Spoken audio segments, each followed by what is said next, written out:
Hello guys, welcome to the fiction series. Today we are gonna see, what if Naruto x Kurumu x Moka x Mizore? Part 1. Huge shout out to QB16 for this story. If you want more awesome fanfiction like this, don't forget to hit that subscribe button. So without wasting any time, let's get into the video.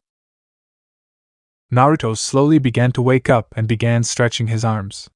He rubbed the sleep crust from his eyes as he sat up. All things considering, this afternoon was rather boring, a perfect layabout sort of a day. He was starting to regret his decision to relive his childhood as a civilian in this world, but what else could he do? This was far more boring than anything he had to do as the 7th Hokage. Being a civilian student sucked way more than the seemingly endless amount of paperwork that came with being the village leader. Unlike Hashirama, after his first natural life had passed, Naruto wasn't someone who could simply just sit and observe. He had to get out where the action was. Yeah? Action. He mentally grumbled as he realized he should have learned more about this world besides that there were monsters in it. He decided he spent enough time on the roof and dropped down to the ground. He began making his way to the library when he heard muted shouts outside by the entrance. He shuffled over towards the door, suddenly curious as to what was happening. As he got closer, he heard the unmistakable sounds of shuffling feet and sniffling. Sniffling? Someone was crying outside. He started off in a rush to the origin of the noise. If there was one thing Naruto refused to tolerate, it was bullying. The rising anger inside him bubbled over as he saw the scene unfold in front of him. A petite pink-haired girl was laying on the floor, curled into a ball to try and protect herself as a horde of kids kicking at her. The mixed group of boys and girls taunted the girl and shouted things at her like "loser" and "freak," whilst continuing their assault on her. Naruto was outraged. Kicking up a rock, he followed up with a second kick that sent it flying and nailing one of the kids in the shoulder. The boy dropped to his knees with a startled cry as he clutched his shoulder and began to wail. "Leave now!" he yelled. The other members of the group stopped their assault to turn and glare daggers at the boy. When Naruto crossed the distance faster than they could comprehend, they began to lose nerve. Naruto bent down to the girl to see if she was okay. "Are you okay?" he asked as the girl sighed away from him. "It's okay, I won't hurt you." He helped her sit up. He noticed her send a fearful glance at the kids and decided it was time to go. Scooping her up in his arms, he decided to find a place where he could talk with her. Taking the girl back to his napping spot, he introduced himself. "My name is Uzumaki Naruto. Are you alright?" he asked as the girl nodded. "Yeah," she answered with a sniffle. "Why did you help me?" Naruto raised an eyebrow. "Why wouldn't I?" he wondered. "Why were those kids picking on you? Was it because your hair?" he asked as a frown formed on the girl's lips. "No, she hesitated, unwilling to divulge any further. "You'll just make fun of me like the others. Everyone already thinks I'm a freak," she said as she brought her knees to her chin. "Try me. I've seen some weird things." Have you ever wondered if monsters were real?" she timidly asked as recognition flickered in Naruto's eyes. "Oh, so you're a monster. That explains it," he casually stated, shocking the girl. "What?" The girl was obviously shocked at how easily and calmly he was accepting it. "You aren't scared or hate me?" "Well, let's just say while I'm not a monster, I'm not a normal human myself," he replied with a grin. "So what kind of monster are you?" "A vampire," she answered. "Huh! Wow, you look nothing like a vampire, or at least what I heard of. You're even out in the day. In fact, would you be willing to tell me all about them? What was your name?" he asked, realizing that he didn't even get her name. "Moka Akashiya Moka," she introduced herself. "You're really okay with me being a vampire?" She seemed to be in disbelief of the whole situation still. "Of course. I'd be a crappy friend if I didn't," he responded as Moka's eyes widened. "You really want to be my friend?" she asked as the blonde nodded. "I don't see why not," he said as he watched a smile broke out on Moka's face. I would like that. And with that a new friendship was formed. Naruto found himself jolted awake thanks to the bumpy motion of the bus. Sitting up, he began glancing out the window. He couldn't help but be a bit bored. At the very least, going to this academy will be far more interesting than it was a civilian school. He picked at the clothing he was wearing, a school uniform consisting of a white collared shirt, brown pants, a green blazer, and a black tie. He was a bit annoyed there wasn't a hint of orange in it. He also had to admit he was interested in who the hell this headmaster was and how he managed to track Naruto down to deliver this invitation to the academy. Either way, the man was obviously a monster, either a powerful one or one well connected. That just made the things all the more interesting. While he enjoyed peace, he also hated being bored. Glancing out the window once more, he took notice that they were no longer in the city. He couldn't help but wonder, was he really the only person that was going to pick up? It felt like the bus had been going for hours and he was the only one laying against these rather hard seats. He closed his eyes and simply just tried to put his mind off things when the bus came to the stop. To his surprise, the doors opened and someone walked up. A boy walked in with a bag slung over his shoulder. He had black hair, brown eyes, and wore the same uniform that Naruto himself was wearing. Nothing special about him. "So you're Onotsu-kun?" the bus driver asked, his glowing eyes freaking the boy out slightly. "Yes, I am," Sukun replied as he gave the bus driver a nervous smile, while the doors behind him closed. Naruto paid little of the conversation between the boy and bus driver. Since the boy sat within speaking distance, Naruto introduced himself. "Uzumaki Naruto. I was beginning to think I would be the only one riding this bus." He tended his hand. "Onotsu-kun." Sukun took the offered hand and shook it with a smile on his face, internally glad that he was able to meet a seemingly nice person on his first day. "So are you a first year as well?" "I am actually, so this is going to be a rather interesting experience. What I'm really looking forward to is meeting up with an old friend of mine who's also going." "Really? What is your friend like?" "Well, for one, she's really sweet and a nice cook. Actually a bit too nice for her own good, but she has a good heart. She has distinct pink hair and has some unusual tastes. Her name is Moka, like the cafe drink." "Wow, she sounds nice," Sukun replied. "You two best prepare yourselves," the bus driver suddenly said, gaining both teens' attention. "As soon as we exit this tunnel, we'll be out the front of Yokai Academy." Whether they needed the time to prepare themselves or not, they didn't get the chance to, for as soon as the creepy bus driver finished speaking, they exited the tunnel, and the bus stopped. The bus driver huckled in that eerily creepy way once more as the two grabbed their things and made their way off of the bus. "You two have fun now, and do be careful." Naruto was rather impassive to the scary warning while Sukun started to freak out. Off to the side of them was a scarecrow with a pumpkin as a head. It had the front of it carved out as if it was ready for Halloween. A fair distance in front of them was a large building, which had lightning appear behind it almost a second later. Naruto presumed it was the school, while Sukun just turned around to face the bus and roared with all he had.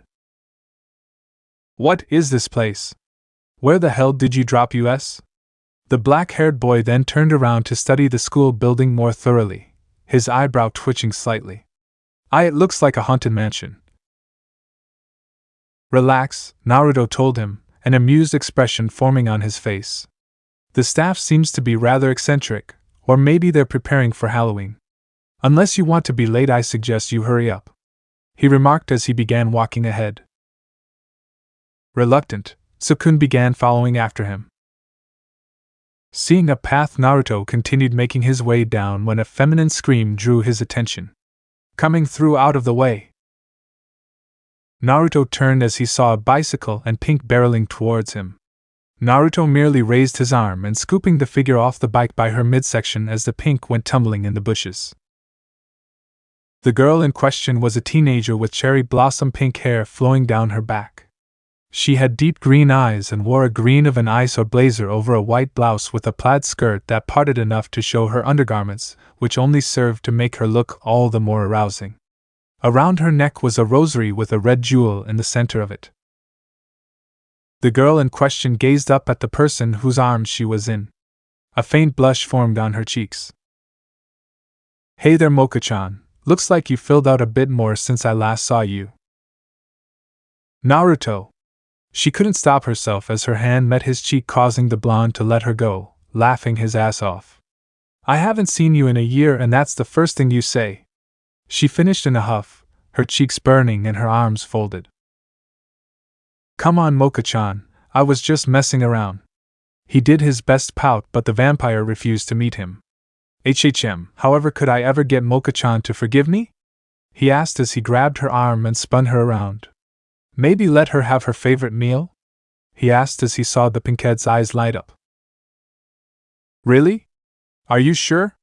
Naruto had only let her drink his blood sparingly because of how often she had went out of the way to taste some in the past. Because of that, Moka treasured the moments she could drink his blood. With the nod of permission, she pounced. "Kapachu!" She wrapped her arms around his neck and sunk her fangs into it while Naruto wrapped his arms around her waist to keep her steady as she drank away. Sukun's jaw broke through the ground as his face heated up at what the two were doing. "Oh right," he sheepishly remarked, remembering they weren't alone. "Sukun-sen, this is my friend Moka-chan." He introduced the vampire hanging off his neck. The girl moaned and pushed her body against Naruto's even more as she happily drank his blood. It had been so long since she had some. The best part was, since Naruto could regenerate, Moka could more than have her fair share during those rare feedings. Naruto patted her back, to which Moka pulled her fangs from his neck. She happily licked her lips and let out a content sigh as she placed her hand on her stomach. A blush rose to her cheeks as her eyes practically glazed over. So good. She then remembered what Naruto was saying earlier. Ah. Moka's blush deepened as she remembered someone else was there. "Hello, I'm Akashiya Moka, nice to meet you," she said with a bow. Be bite. The boy stammered as he pointed at the pinkette. "Vampire! You're a vampire!" he exclaimed. "Why, yes, she is, and a rather gluttonous one at that," he said as Moka let out a whine. "Naruto-kun, so mean," she said with a pout. "Anyway, nice to meet you, Tsukun-san." Her eyes then widened. "Oh, we're going to be late." She suddenly remembered why she was rushing. "Oh, my bike, where's my bike?" she said as she began searching through the bushes. Human monsters, even across dimensions. It always surprises me they always manage to make the skirts so short. Naruto murmured to himself as his eyes traveled along Moka's legs. "Naruto-kun, help me," she cried out to the blonde. All right, he said as he turned to Tsukun. "You might want to hurry on ahead before you're late. We'll see you later." Still stunned and confused by what he had just witnessed, Tsukun took the suggestion and hurried on ahead. It took the two a few minutes to find the bike and readjust the chains till it was usable. The two of them happily chat as they made their way to the academy. The two of them had to unfortunately go separate ways so they could pick up their schedules. "Hello everyone, welcome to Yokai Academy. I'm your homeroom teacher, Nikanome Shizuka," stated a very attractive woman, with blondish-yellowish hair that had two tufts near the top that resembled cat ears. She wore a white blouse, an orange skirt, low-heel sandals and a pair of glasses. Naruto was smiling happily as he listened on. "The teacher is really friendly, and cute to boot. I think I'm gonna like it here." Shizuka continued, "I'm sure everyone here already knows, but Yokai Academy is a school for monsters." Naruto nodded as he tried to keep the grin off his face. He couldn't wait to learn about the different kinds of monsters. "Monsters?" Tsukun thought as he gulped slightly. "Wait a minute, does that mean Naruto-san's a monster too?" As of now, the world is ruled by humans, so this school was most likely built to teach monsters like us to coexist with humans. Shizuka walked, more like skipped, over to the words on the board and pointed at them with her pointer. In order for us monsters to continue to survive, we have no choice but to continue to peacefully coexist with the humans. The Earth has already come under the control of the humans. At this academy, you will be studying how to coexist with humans. So for that reason, as a school rule, you will all live your lives at this academy in human form. Do you understand? It's a matter of being able to disguise yourself well as a human. This is the foundation of coexistence. You are never to allow any of your fellow students to know your true form, understand? Hey teacher, would it not be better for us to eat those puny humans, and in the case of beautiful girls, better to molest them? Some scruffy-looking guy with lips piercing asked. Humans are nothing more than trash for us, monster. If you're weak, then your life means nothing more than being playthings for the strong. Naruto let out a snarl at him as his demonic energy threatened to spill. He hated beasts like that, those who didn't feel remorse for anyone and treated people like objects. He could feel the uneasiness of many male and female students alike. It was obvious that these students made up the weaker monsters and were part of the endless cycle that has been endlessly shitted on by the strong and elite, as they were called. You're nothing more than a filthy beast, Naruto coldly remarked to the monster with the piercing. What did you say, punk? The punk monster teen with piercings demanded. You're a filthy beast, and beings like you disgust me, he spat out as several students gasped. Sasuke was well known among several students as a delinquent who had several run-ins with the law and was currently serving probation. Why, you little shit. Sasuke got out of his seat and kicked it to the side. I'm going to pound you into mush. Please! This is the first day. It was obvious by Nikinome's demeanor she was not a violent monster by nature. Nervousness was rolling off of her, and fear was not something a monster should show, as it was a sign of weakness. Quiet, you spineless beep! We're about to get some action, one boisterous student commented, which quickly followed with the room being drowned in an intense, murderous aura. Before anyone knew what happened, the student went flying into a window, half his body crashing through the window and hanging out of it. The female half of the class couldn't help but feel visibly uncomfortable in their seats. If by the way they squirmed was a visible sign of what they were thinking. Even Nikonome fidgeted uncomfortably where she stood. Sexual harassment and lewd comments were as common as the very students that inhabited the school. Tensions remained high as everyone waited for the blonde or Saiza to make the first move. The pierced monster took a glance at the monster hanging out the window, one of his crew, and calculated his chances on winning, especially if a member of the safety commission got involved and Koi got involved. Saiza might have been a thug, but he wasn't a brainless fool and reluctantly backed down, mentally promising to cause harm to the blonde later. "Excuse me," a familiar voice said from the hallway. "Sorry I'm late," Moka said as she entered the doorway. The tensions that were filling the room earlier had come to a stop as everyone began focusing on the pretty newcomer. "Oh, that's fine, just take a seat," Nikonome said with a relaxed exhale that the situation seemed to dispel. "Okay," Moka replied with a friendly smile as she stepped in and looked around for a place she could sit. Of course, when she entered the class, the guys started drooling like idiots and commented on her beauty. "That girl is hot. She's totally cute." "I agree." When Naruto finally saw who it was, he smiled and waved, "Hey, Moka-chan." Moka turned to see who was calling her, when she saw her friend waving at her, resulting in her eyes lighting up with complete and utter joy as she found the owner of it. Without a moment's hesitance, she moved at him in a rapid pace and pulled the blonde out of his seat, squeezing him affectionately against her body. "Naruto-kun, we're in the same class. Oh, I'm so happy," she said with a squeal. Things continued on without much incident. Naruto promised to hang out with Moka later, but first he wanted to talk with their teacher. "Nikonome-sensei, a word," he called out to the woman, startling her. He could hear her heartbeat quicken and notice how stiff her body went. "Nikonome-sensei, I hope you can forgive me for my actions earlier.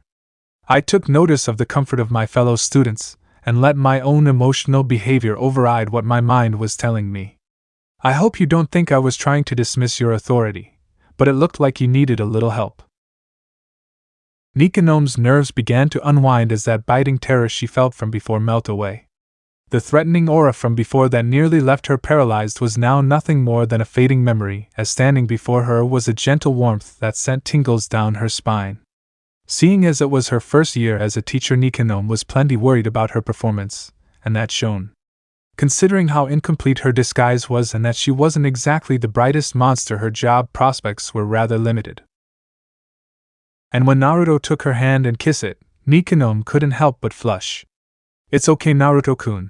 Please don't let it happen again," she commented as she hoped he didn't catch the sight of her wagging tail, betraying the effect he was having on her. Nikonome resisted the urge to pout as the blonde drew back his hand. "Okay, sensei," he said before bidding her farewell and went to join Moka. With class over, Naruto and Moka began traveling the halls as they tried to find a vending machine to get something to drink. During it all, Moka closed the distance between them as she took notice of the looks everyone, especially the boys, were giving her. While she was in human school, most kids made fun of her, not only because of her help that monsters were real, but the fact that her bubblegum pink hair was not natural among humans, so it made her stick out. So of course, because of this, being an outcast among humans, she never really considered herself beautiful enough to draw the fuss she was receiving today with ogling eyes and lustful looks. Though Naruto's rather possessive gaze and threatening looks made most of the students to think twice about approaching them. Finally, they walked outside and went over by some tables with umbrellas with a nice view of the forest surrounding the school. Finally, they came across a vending machine that served hot drinks. Moka took a sip of her drink and smiled. "It's delicious, isn't it?" she asked. "Yeah," he answered as he sat his drink down. "I'll be right back. Try and stay out of trouble," he playfully teased her as he went to the bathroom. To her surprise, moments later, Tsukun was walking by looking nervous and miserable. "Tsukun-san, hey, over here," she waved him over. He seemed to take notice of her and reluctantly walked over. "Naruto-kun, and I didn't see you after class. What happened?" "Nothing, I was, he shifted his eyes, trying to think of an excuse. "Just trying to find my way around the school." "Oh," Moka of course bought his lie. "Naruto-kun was wondering if he scared you off. He sometimes forgets his bloodlust is really scary to others." "Right," he answered as he began looking around. The blonde's bloodlust indeed had nearly caused his heart to stop. He was really different from the relaxed guy on the bus. He should be back soon. I'm going to enjoy catching up with him. How long have you two been friends? He never mentioned you before." "Well, we just met actually," he answered the question, having calmed down. Glancing at Moka, Tsukun couldn't help but notice her ethereal-like beauty.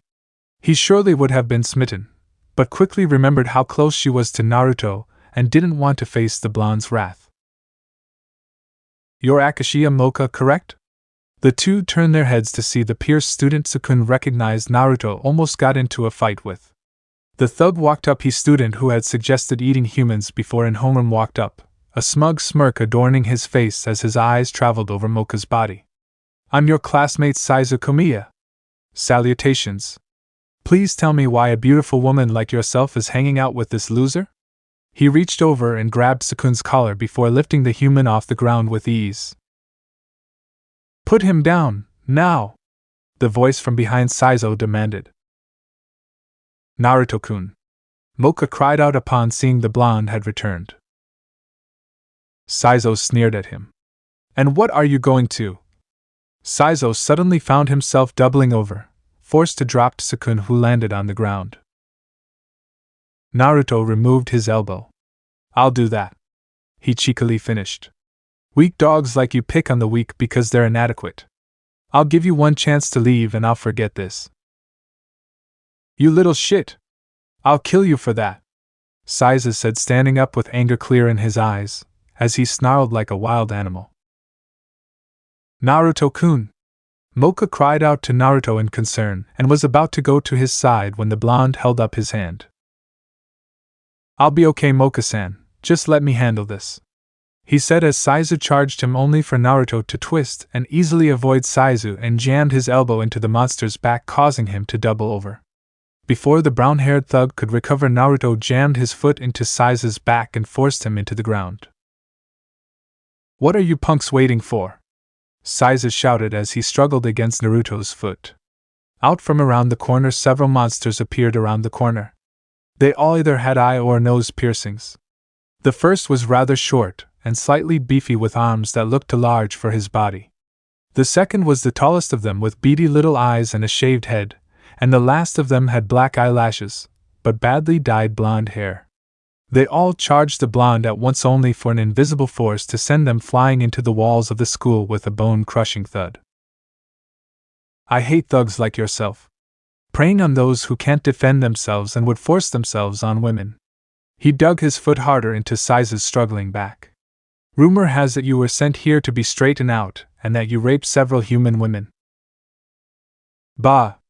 So what? Humans are Treya."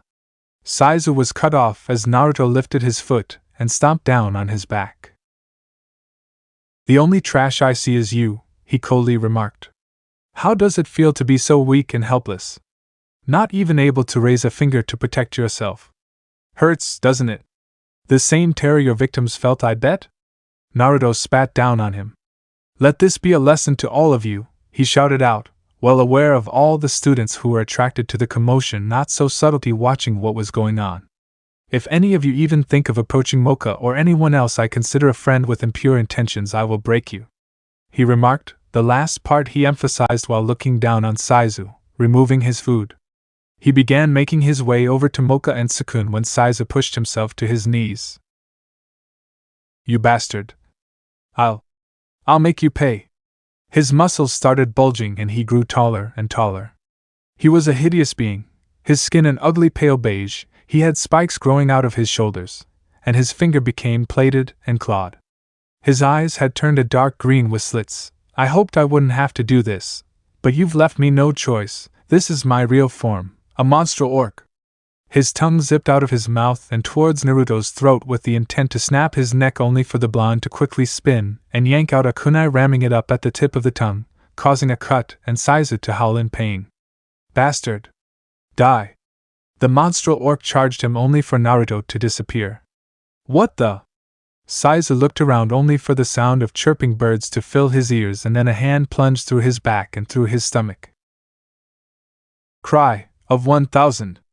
And with that a powerful electric current erupted and sent several thousand volts of lightning energy course through the monster.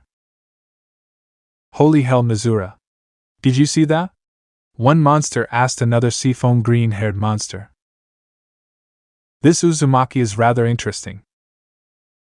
Naruto removed his hand and shook off the blood that coated his arm. "Normally I'm not so messy, but you don't deserve a quick defeat. Just stay down, you can't win." At this point it was all pointless. "Naruto-kun," Moka softly stated as she met eyes with the blonde. A mixture of emotions was building up inside of her. Some small part of her was frightened at the brutality of what she just witnessed, another part was filled with curiosity as she couldn't help but wonder how he could keep himself calm when doing such things, and even another part was attracted to the powerful, confident, yet kind-hearted young man who seemed intent on caring about those who were weak. Which, considering how vampires or most monsters with power treated those beneath them, was a mystery that piqued her interest. "Stop this nonsense at once," an older classman said as he came upon the sight. He was a bespectacled young man who smelled like a dog, had sharp eyes and a vaguely canine look about him. Some of the students began whispering in fear, and words like safety commission and Q were brought up at once. "Komiya, I am not surprised," he said before looking around at all the witnesses. It was the first day of a new semester, and Inagato didn't feel like dealing with endless reports. "Who is the one who started this incident?" Numerous students immediately answered and blamed Saizu. "Komiya Saizu will be brought into discipline measures. Be warned, those caught engaging in rule breaking will be severely dealt with," Inagato said as he turned a stern gaze to Naruto and used his palm to adjust his glasses. Saizu apparently wasn't one to give up easy, tried to get up, covering his torso where he was injured, only to have his face struck by Inagato's palm with enough force it would dislocate the neck of a normal human's head. "Naruto-kun, let's go," Moka urged the blonde away, pulling at his arm, to which the blonde reluctantly agreed. With Saiza dealt with, he didn't see a reason to stay around. Managing to lose the students, the three of them came a stop in front of the school's greenhouse. You two alright? Naruto asked now that he was convinced they were alone. Yeah, I'm fine, Moka answered, finally allowing herself to breath. I'm fine. And thanks for that, Naruto, Sukun said as he turned to look at the blonde. I don't let people mess with my friends. Sasuke won't be doing anything like that again. Why? Sukun asked, getting inquisitive looks from the other two. Why are you two being so nice to me? I mean, I couldn't even defend myself. I'm a no one. He slid down against the wall and covered his head. I'm just worthless. Don't say things like that, Sukun-san, Moka said, surprising the human. No one is worthless. You should never think or feel that way. It's just maybe your strength is not in fighting, but in other things. You really think so? The vampire nodded. Of course I do. Moka-chan's right. Not everyone is cut out for fighting. Not like a human can do much against a monster anyway, Naruto remarked with a casual shrug. Sukun's face turned pale with fear. You know? Yeah, don't worry about it though, dismissively waved his hand. Considering you look like you were about to die in class earlier, I kind of figured out what was going on. What happened with Saizo confirmed it when you didn't try to transform to save yourself. We won't tell anyone if you decide to stay, Sukun-san, but you're going to have to learn how to defend yourself, Moka noted. She then turned to Naruto. As for you. She threw her arms around Naruto. I never thanked you for earlier. You felt uncomfortable. All those looks and glances, he said as Moka paused for a moment before realizing what Naruto was referring to. I had to let them know their place. They can look but not touch unless you want me to scare them away from looking as well, he playfully added before wrapping his arms around her to return the gesture. Like Moka-chan said, if you're willing to stay, I might be willing to help you get stronger.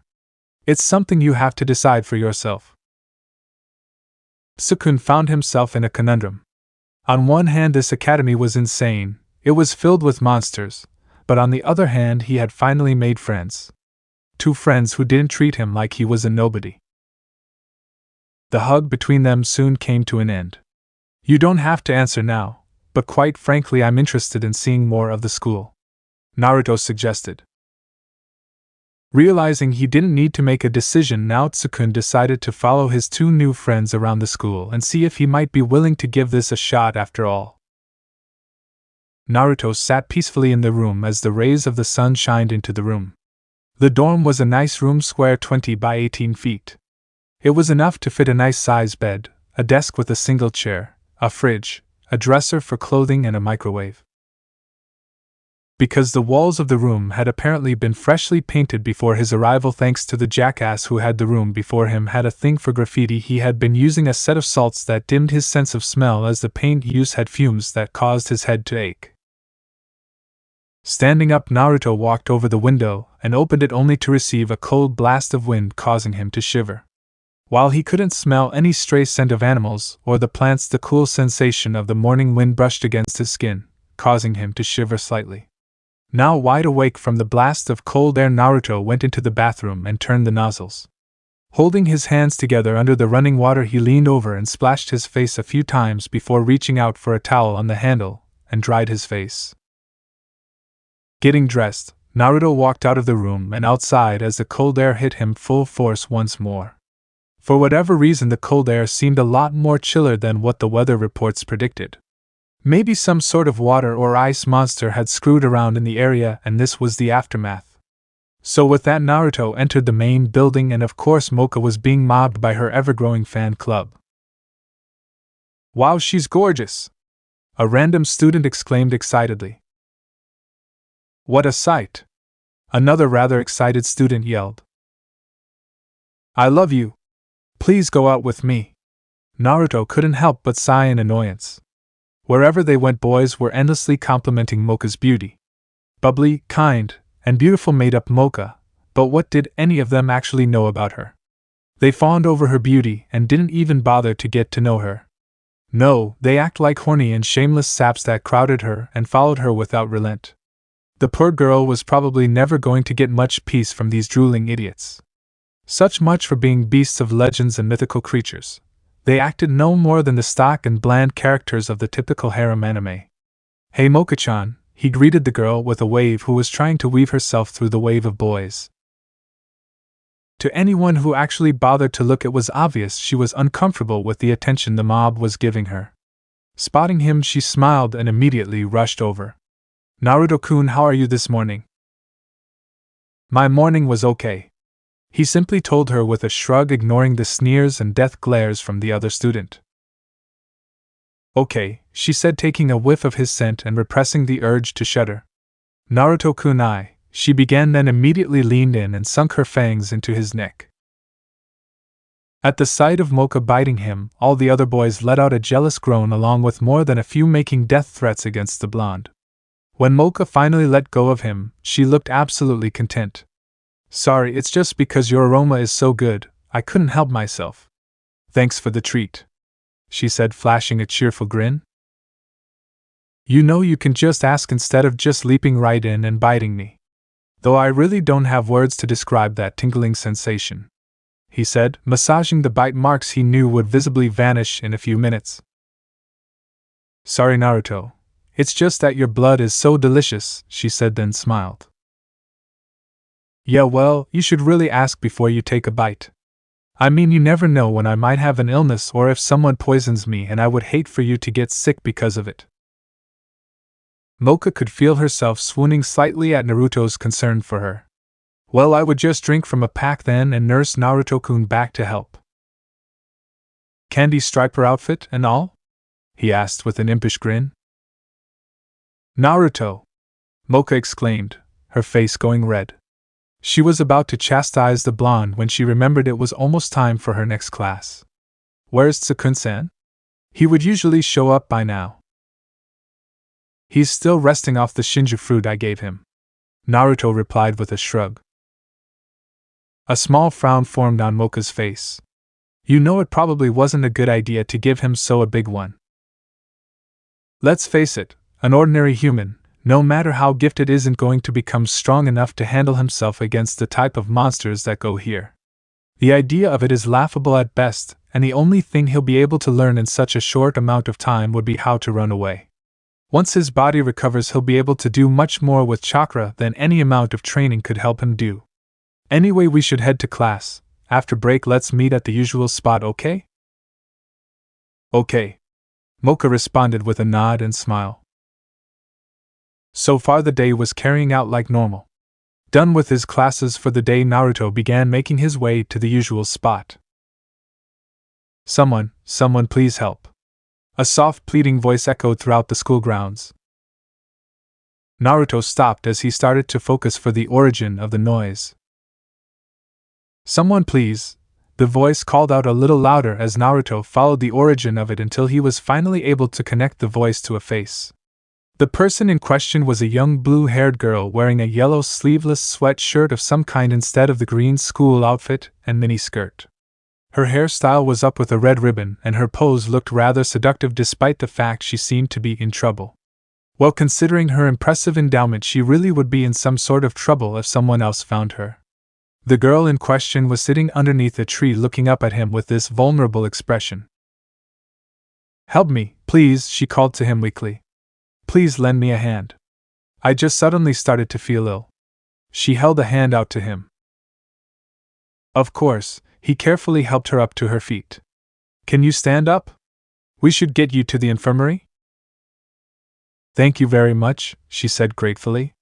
"I've always had a weak body," she answered as seemed to sway a bit. My chest just started hurting suddenly." Without warning, she seemed to pitch forward and collapse into his arms. "My chest feels like it's going to burst. It helps if you'll just hold me close for a bit, please?" she asked softly, a pleading look forming in her eyes. Holy hell, her breasts are so huge and soft, he thought, wrapping an arm around her waist.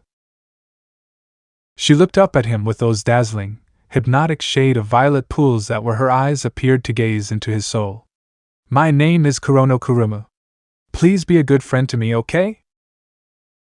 Hi, he replied with a gulp. There was definitely something different about this girl. It reminded him of something he heard about once, but for the life of him he couldn't remember whose actions she reminded him of. He was unaware that at the moment Moka had come back for him and saw what looked like a lover's embrace and left without a word. But Kurumu, who could sight of the pinkette, smirked in victory. With that, Kurumu then let her magic wash over Naruto. Charm. Kurumu expected for Naruto to attack her like a lust-driven animal, but surprisingly enough his body only shivered and an edge of hunger filled his eyes.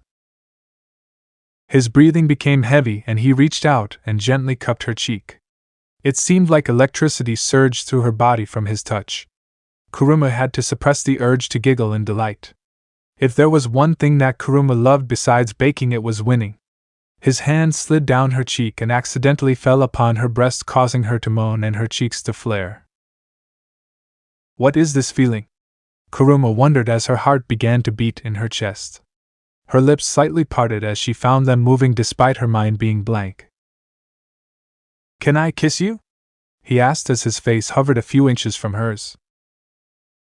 Yes, she said breathlessly as Naruto leaned over and captured her lips. His arms shifting around her form as Kurumu gave into the sensations of his touch. Kurumu was a succubus, one of the beautiful and highly voluptuous creatures that were caricatures of lust. She was in search of her destined one like most of her species and would not let anyone stand in her way. Though it seemed one boy in particular had not only ignored, but resisted her advances. She remembered, thinking back to the first days she had troubles even then with her plan. Using the moves her mother and auntie taught her, she walked through the crowd of students, sashaying her hips and giving her breasts a slight but very noticeable toss every now and again with her steps to make sure they bounced healthily, drawing attention of the boys and the ire of the female students. She was beautiful. She knew it, and she used it to her advantage. In mere seconds the boys were nothing more than a mess of groveling and drooling idiots. Pleased with herself, Kurumu looked around the ever-growing harem when one male stuck out. Blonde spiky hair and a charming smile who paid her little to no mind. His eyes though were on the long-haired violet girl with pale skin. Kurumu let out a growl and narrowed her eyes. Before she could form a plan to end the competition, the faculty members began ordering the students inside. With a sigh, Kurumu composed herself and put on a sweet face as she ordered the boys to go with her to the auditorium. Kurumu was annoyed, but her plan wasn't in too much danger. She could go through all the boys she had and was going to have. What was the off chance that the one boy that didn't fall to her charms happened to be her destined one? Though that quickly got whispered as her pendulous movements and sexy walk was ignored in favor of a rather innocent pink-haired girl who practically had the word innocent tattooed on her face. Akashiya Moka drew in everyone's stares and was constantly showered with praises of beauty, and that began to make Kurumu's skin crawl. She was the one with the nice large breasts, with the curvy hips, and whose very species could satisfy men's very whims. So what made the pink-haired girl so special? And the fact she could enslave the hearts of both boys and girls without even trying. The fact that she didn't even try really pissed Kurumu off.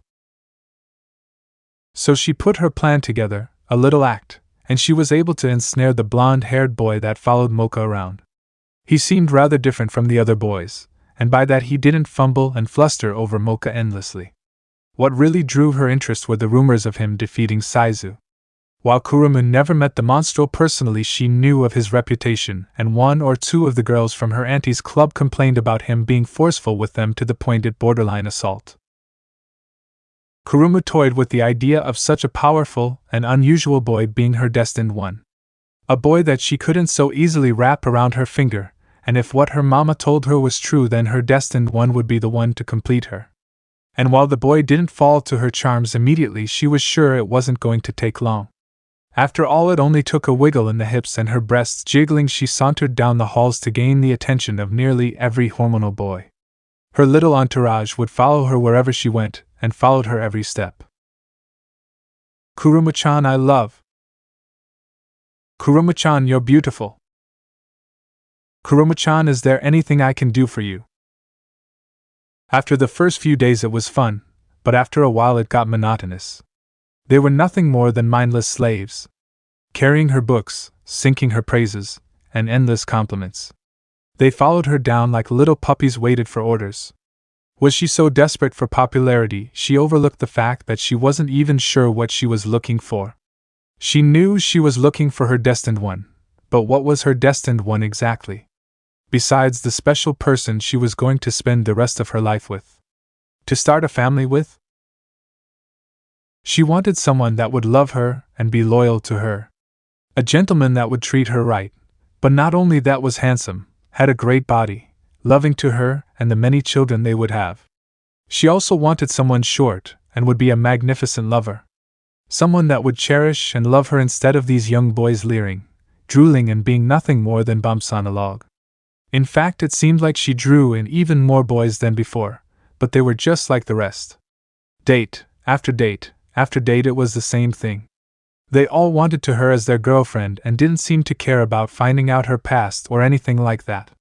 Merely suffocating her and not fulfilling her needs or expectation at all. Though of course that would change now. "You're such a sweet boy, Naruto-kun," Kurumu cooed, putting emphasis on each syllable. Naruto was walking to class, carrying her books. "Well, I have a hard time saying no to a pretty face," he answered her before looking up, his eyes trailing around as if he was looking for them. "Not every guy would have asked about my schedule, or asked me to hang out with him and a friend.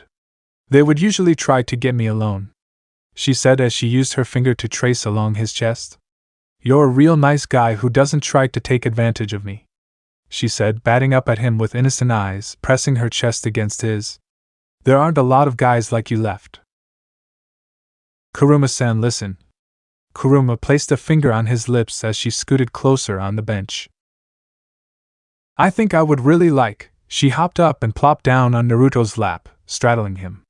"A guy like you for a boyfriend," she added as she wrapped her arms around his neck. "So you'll have me, won't you?"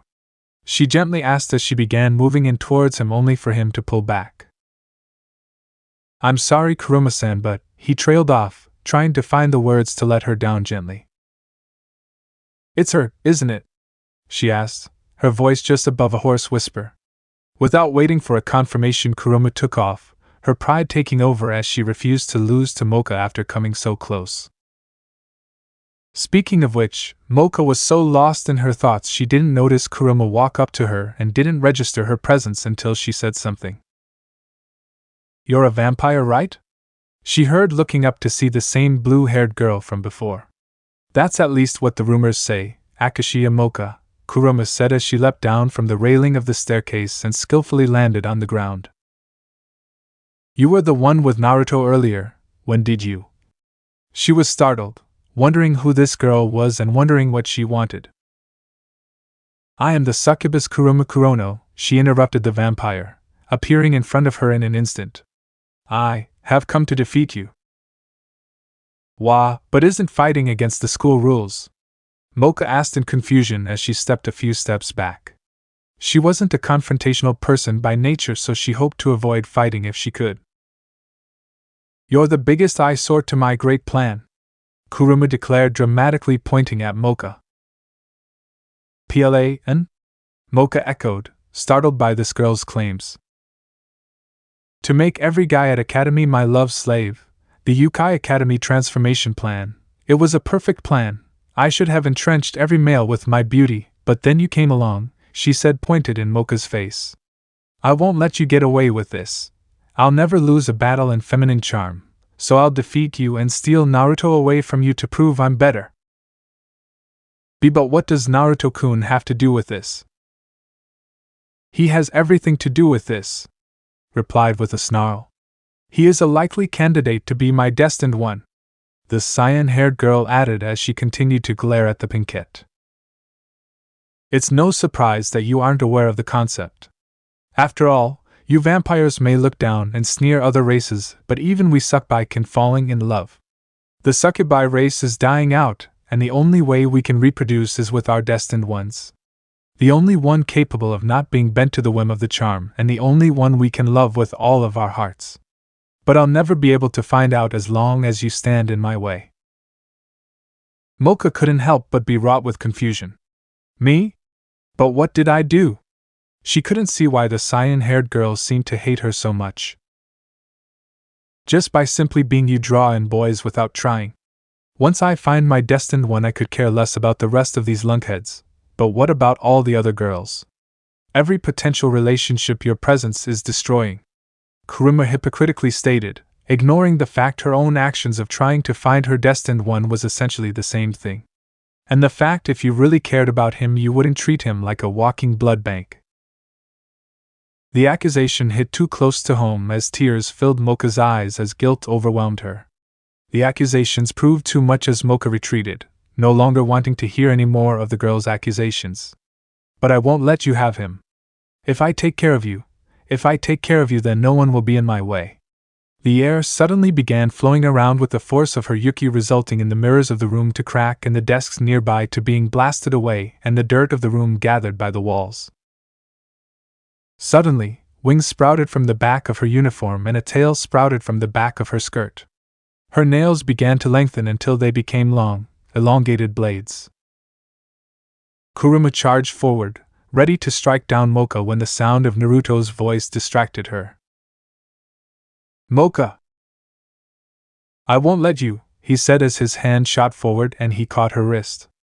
Moving his feet so his heels were implanted into the ground, he spun and flung her away from the door into a wall. Kurumu let out a pained grunt and quickly recovered as she floated to the sky. Naruto-kun, can you see I'm doing this for us? What did you do to Moka? In response to his calm and stern gaze, Kurumu flashed a smile of innocence. I have no idea what you're talking about. I just told her the truth. You're better off without her. No. I think I'm better off without you. He countered Kurumu's statement, who reeled back in shock. What? She stammered out. You hurt someone I considered precious, and as such you aren't who I thought you were, Kurono-san, he said, shaking off her attempts to charm. Your magic won't work on me, he said as he noticed something akin to fury formed on her features. Why, she said as the angry reflected in her violet eyes. The sweet and seductive girl was no longer standing before him. What the hell do I have to get your attention? What is it about Moka that you won't even consider looking at me? Am I not beautiful enough? Is there something about me you don't like? What the hell is it that makes her so perfect? I really don't have an answer for you, Kurono-san. Arg. I hate you. You're just like all the others. Trying to deceive and lie to me. I won't let you hurt me anymore. Kurumu snarled as she charged at the blonde, her fury making her strikes sloppy as he swayed to the side, left and right, and even ducking under the claws. Kurono-san, please. I don't want to hurt you. He tried to gently calm her down, but Kurumu wasn't having none of it. Then I'll fight back, he said as he made hand seals within the fraction of a second before his hand lit ablaze with lightning. It was more of an attempt to scare her than anything as he countered, swiping at her, forcing her on the defensive. Kurumu gracefully moved to the left and right in the air, spinning in circles as Naruto slowly pushed her towards the wall. Though, all the beauty and grace of flight wouldn't mean anything. Her illusions weren't having an effect, and if her claws didn't connect she wouldn't be able to fight back. Though she didn't have to worry about that as Naruto had popped up behind her, and before she could react he tightly formed his arms around her and suplexed her of all things. Kurumu didn't know what was worse. The unusual and just plain humiliating way he took her down, or the fact she seemingly failed her duty to her race. Kurumu. He tried to say something, anything, but she cut him off. Shut up! Kurumu yelled back. You! Naruto. I opened my heart to you and trusted you. I thought you were different from all the other boys. And I was beginning to think you could have been the one, my chosen one. Yet you shoved me off of you like I was garbage. Like I was some kind of hideous thing. Do you hate me so much? By this point Kurumu was desperate. She felt a pain she hadn't since her father died. And there was one person because of that pain. Without warning, Kurumu lunged at Moka with her claws out, surprising the young woman. She looked like a deer staring at the headlights.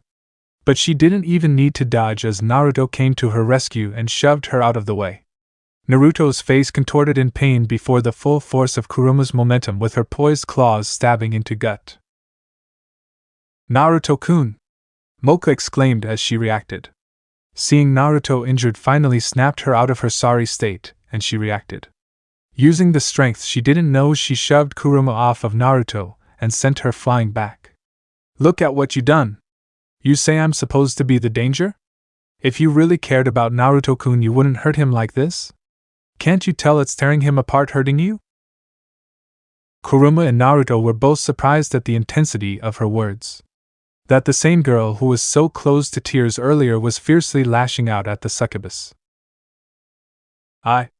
Kurumu stepped back, the heel of her shoes stepping upon a piece of shattered glass from one of the windows that fell apart during the commotion of the battle. Trail of tears seeped down from Kurumu's eyes as guilt filled her. "I'm sorry," she whispered before taking out through one of the clear windows. Kurumu kept on flying and flying until she couldn't fly anymore. She finally came to a stop and made her way to her dorm room. Her face was stained with tears and she was confused. So much she let her guard down, and was unable to avoid the strike that broke one of her ribs and sent her sprawling to the ground. "All right, suck a slut. You're going to pay for stealing my boyfriend from me." A rather tall yet attractive monster with short black hair backed up by two other girls. Back with Naruto and Moka, he was doing his best to cheer up the latter. "Moka-chan, no matter what you are and always will be one of the most important individuals in my life," Naruto murmured as his hand brushed against Moka's now red-tinted cheek. Naruto turned to look in the direction Kurumu went with a forlorn look.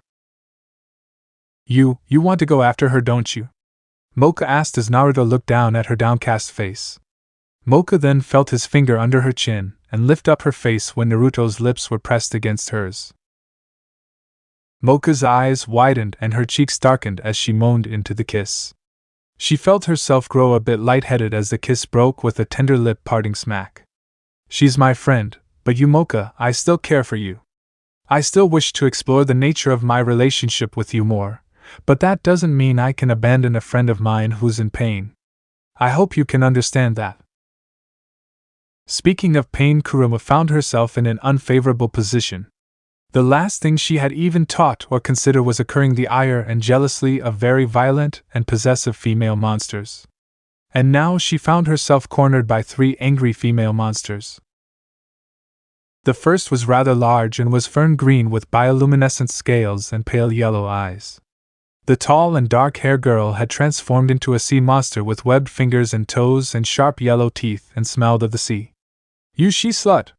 As expected of a succubus. "You're no better than vampires, but instead of looking down on the rest of us, you still are men without a second thought except for satisfying your own selfish whims. You tempted him from me, my sweet and loving mate. If I get rid of you, then everything will be okay." "Less talking, more action, Shulky," the other monster insisted. Like Nikonome, this Yokai was an Nikomata as well. She had olive-colored hair with pistachio-colored eyes. She was rather small, about 5 feet 1 inch with two tails swaying behind her. And the third of them was a female mummy, about 5 feet 6 inches and being composed of nothing but bandages and a humanoid voice.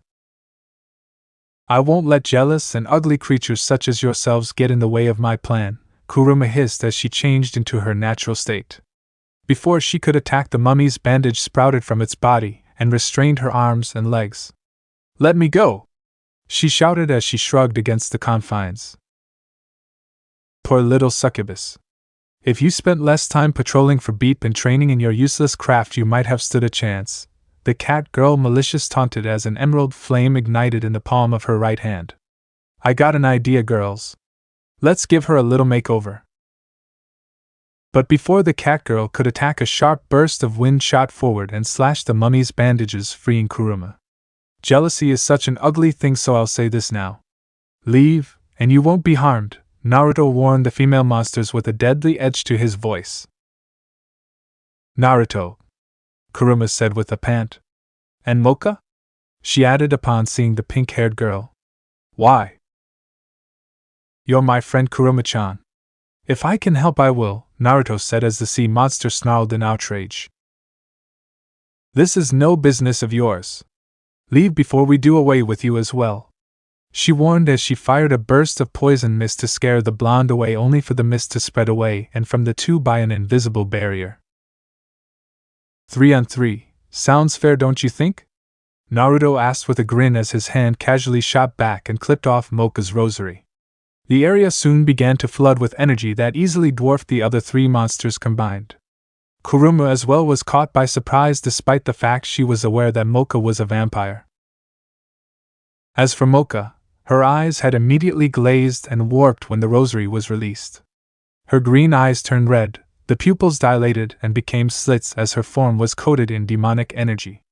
Her chest expanded as the top button of her uniform flown off, revealing some cleavage, and her face aged slightly as her vibrant pink hair paled until it shined silver. The abrupt flow of Yuki began to fade and seep from her, giving off a cold storm, yet shining like a blaze. Unreal! Kurumu uttered. Her eyes were wide in shock. That power, that beauty. No wonder I never stood a chance. A vampire! The Nikomata screeched in outrage. Damn it, Selkie, what did you get us into? She can't beat all three of us at once. Attack her before she attacks us. The sea monster shouted as she fired a burst of poison only for Moka to have disappeared from sight.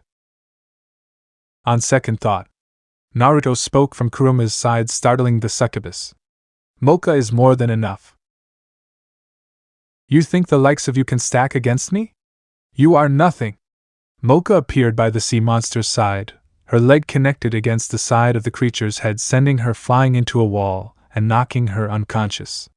Gracefully she swayed to the side as she easily dodged the bandages from the mummy and flipped over a burst of flame from the Nikomata. Know your place. With a series of acrobatic flips she took to the air and extending her legs as her feet imprinted into the faces to the two monsters with enough brutal force to undo some of the mummy's head wrap and knock out some of the Nikomata's teeth as they were sent to the ground unconscious. When that was done, Moka turned a stern gaze to Kurumu, who shirked back in fear. Moka, Naruto said, moving in between the vampire and the succubus. Are you really going to protect that frail, egoistical woman? She who would have done anything to keep us apart? She asked with a hint of a snarl. Just clam down, he spoke tenderly as he cupped her cheek. Nothing will take me from you, he assured her as he waited to see what her next move would be. I will be keeping my eye on you, succubus, Moka warned as she took the rosario from Naruto's hand. Being overwhelmed by today's events, Kurumu ignored Naruto calling out to her as she fled to clear her mind of everything that happened. That night Naruto decided to turn in early after today's crazy development.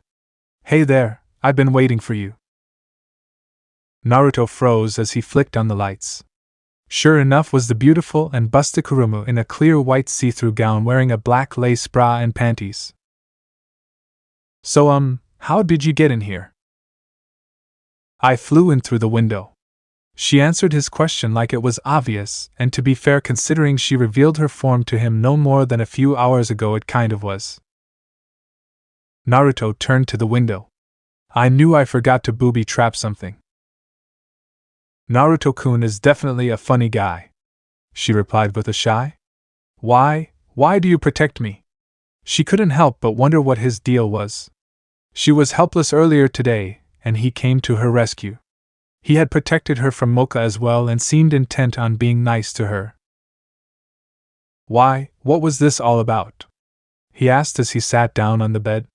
He attentively listened there as Kurumu fully went into detail about her thought process and her motivation for her harem plan.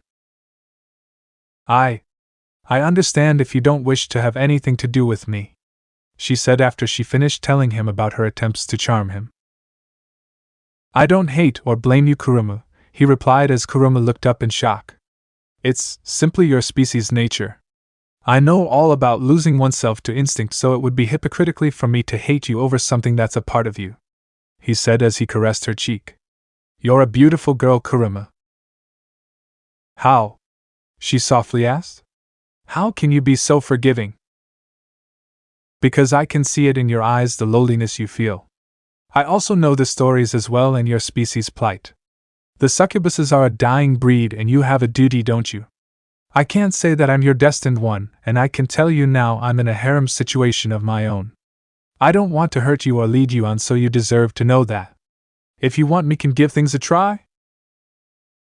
Naruto's understanding words struck a chord in Kurumu as her eyes began to tear up.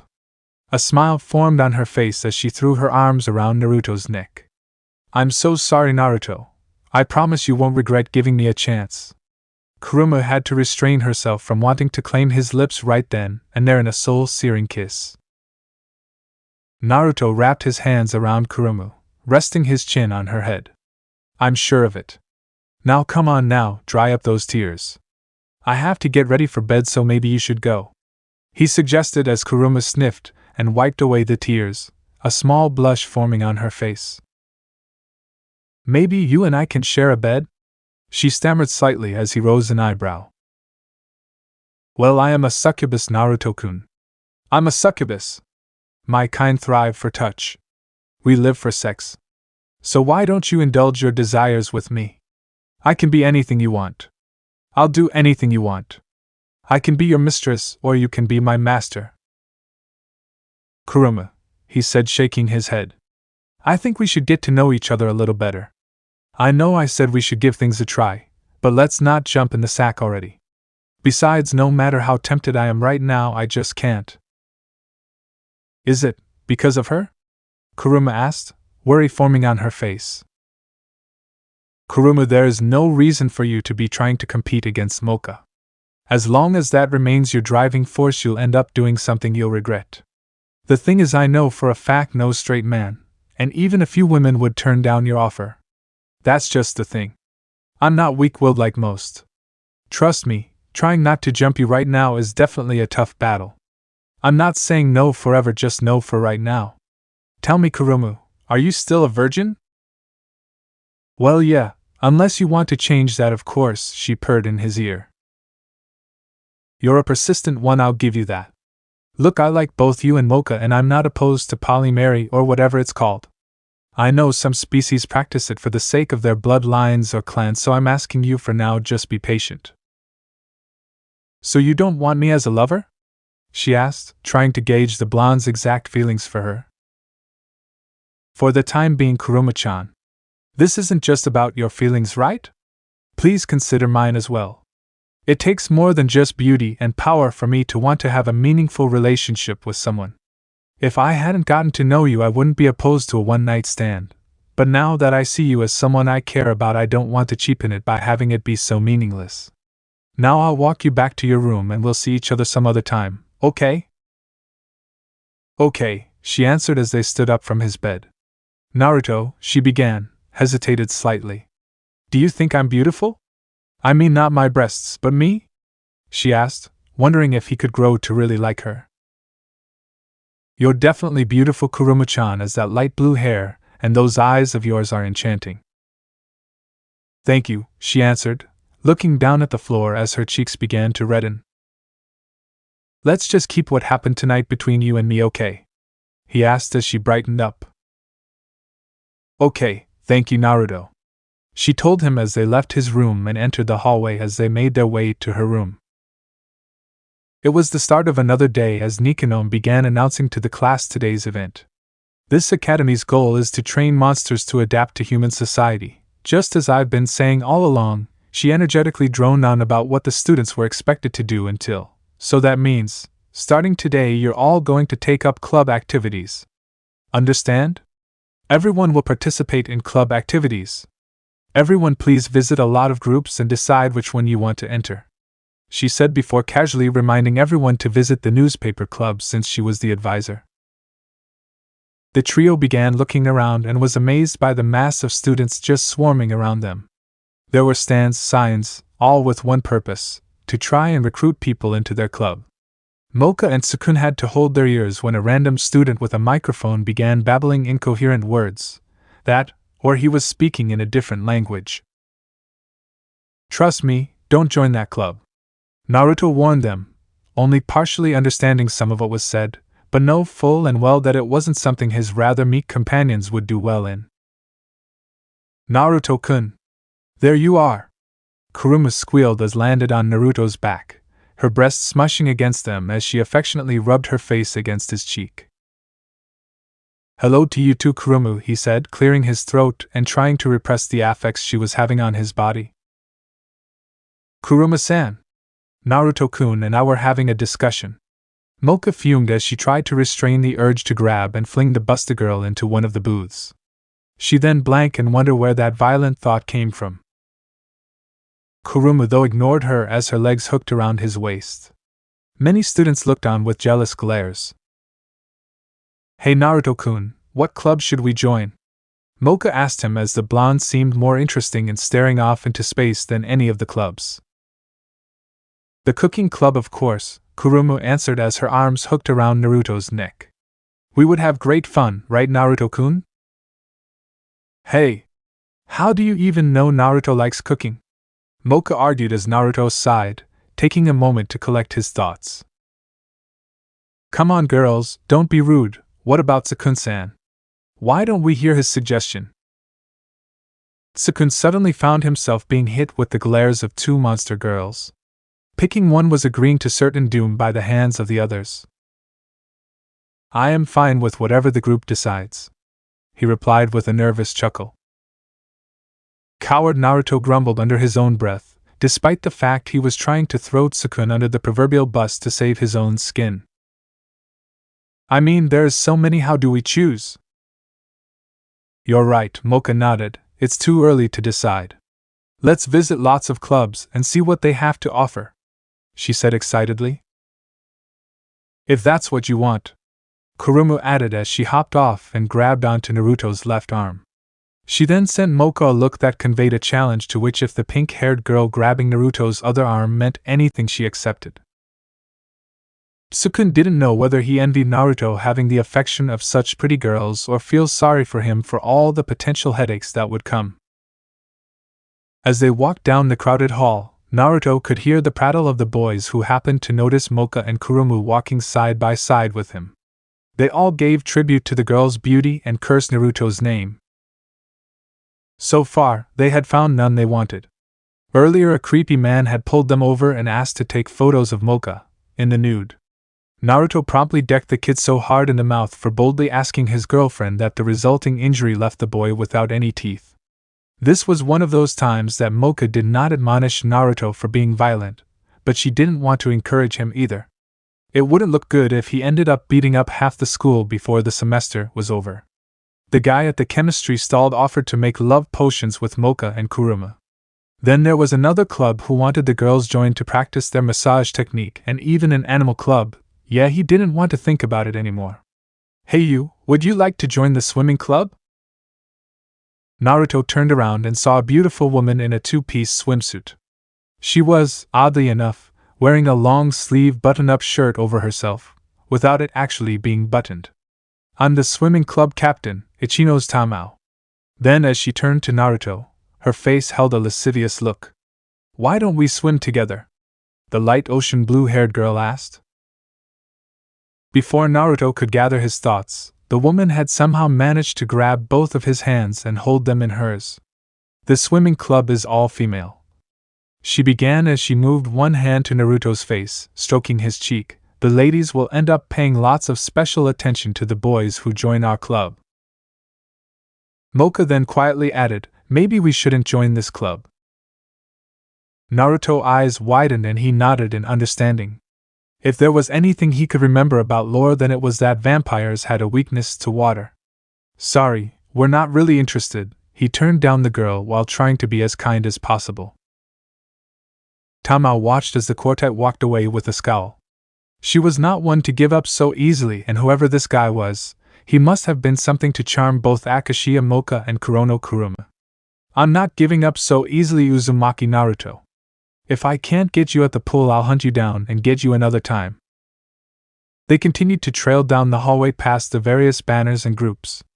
They eventually made it all the way to the end of the hall where a fold-up table was set up with a small sign. It read, Culture Club, and sitting at the table was a young woman. She looked to be about 17 with peach skin complexion, violet hair and slender frame. While tall, she was no Amazon and wore a white ribbon in her hair.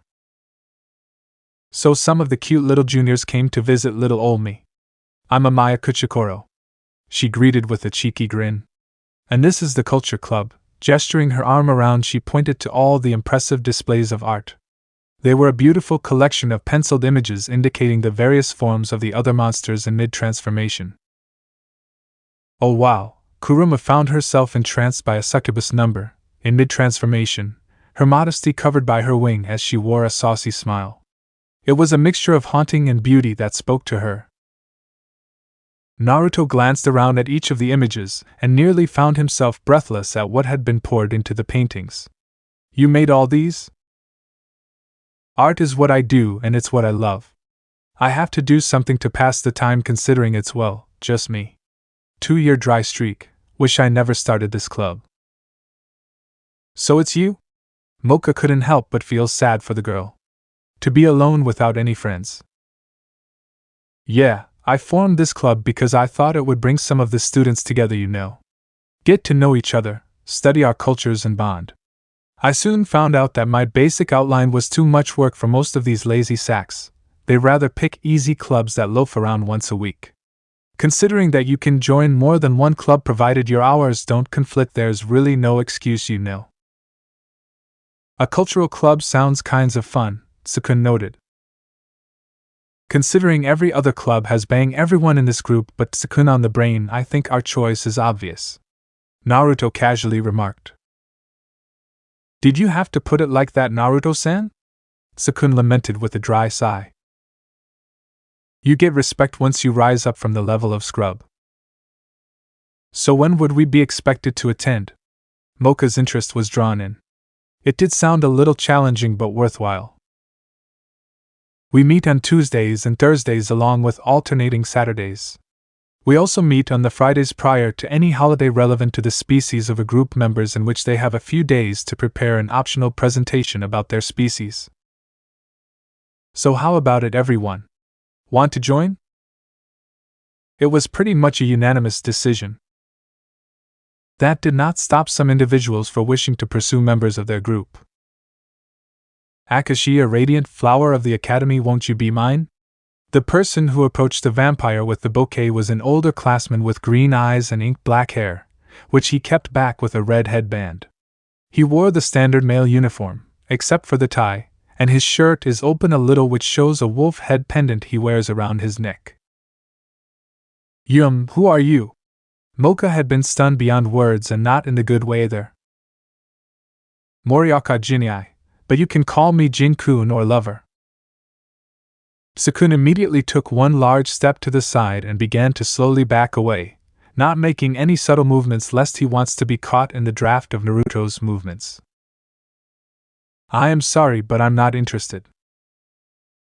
Kurumu, who was drinking in every second of Moka's discomfort, was the unfortunate victim of the updraft of Naruto's movement, which launched her several stories into the air. Thank God she was a succubus, or that would not have ended well. Come on, baby, we're perfect for each other. And what makes you say that? Both parties had been cut off by the sudden arrival. And who are you supposed to be? Her one and only, a sharp look reflected in his eyes. You claim she is perfect. What makes her perfect? The smile did not falter from the upperclassmen. This was the perfect time to score brownie points. Her breathtaking beauty, of course. The best of the best, no one can compare to her, not even Kurumu. Up yours, buddy, said Succubus claimed as she finally made her descent back to earth. Any moment now it would stop spinning.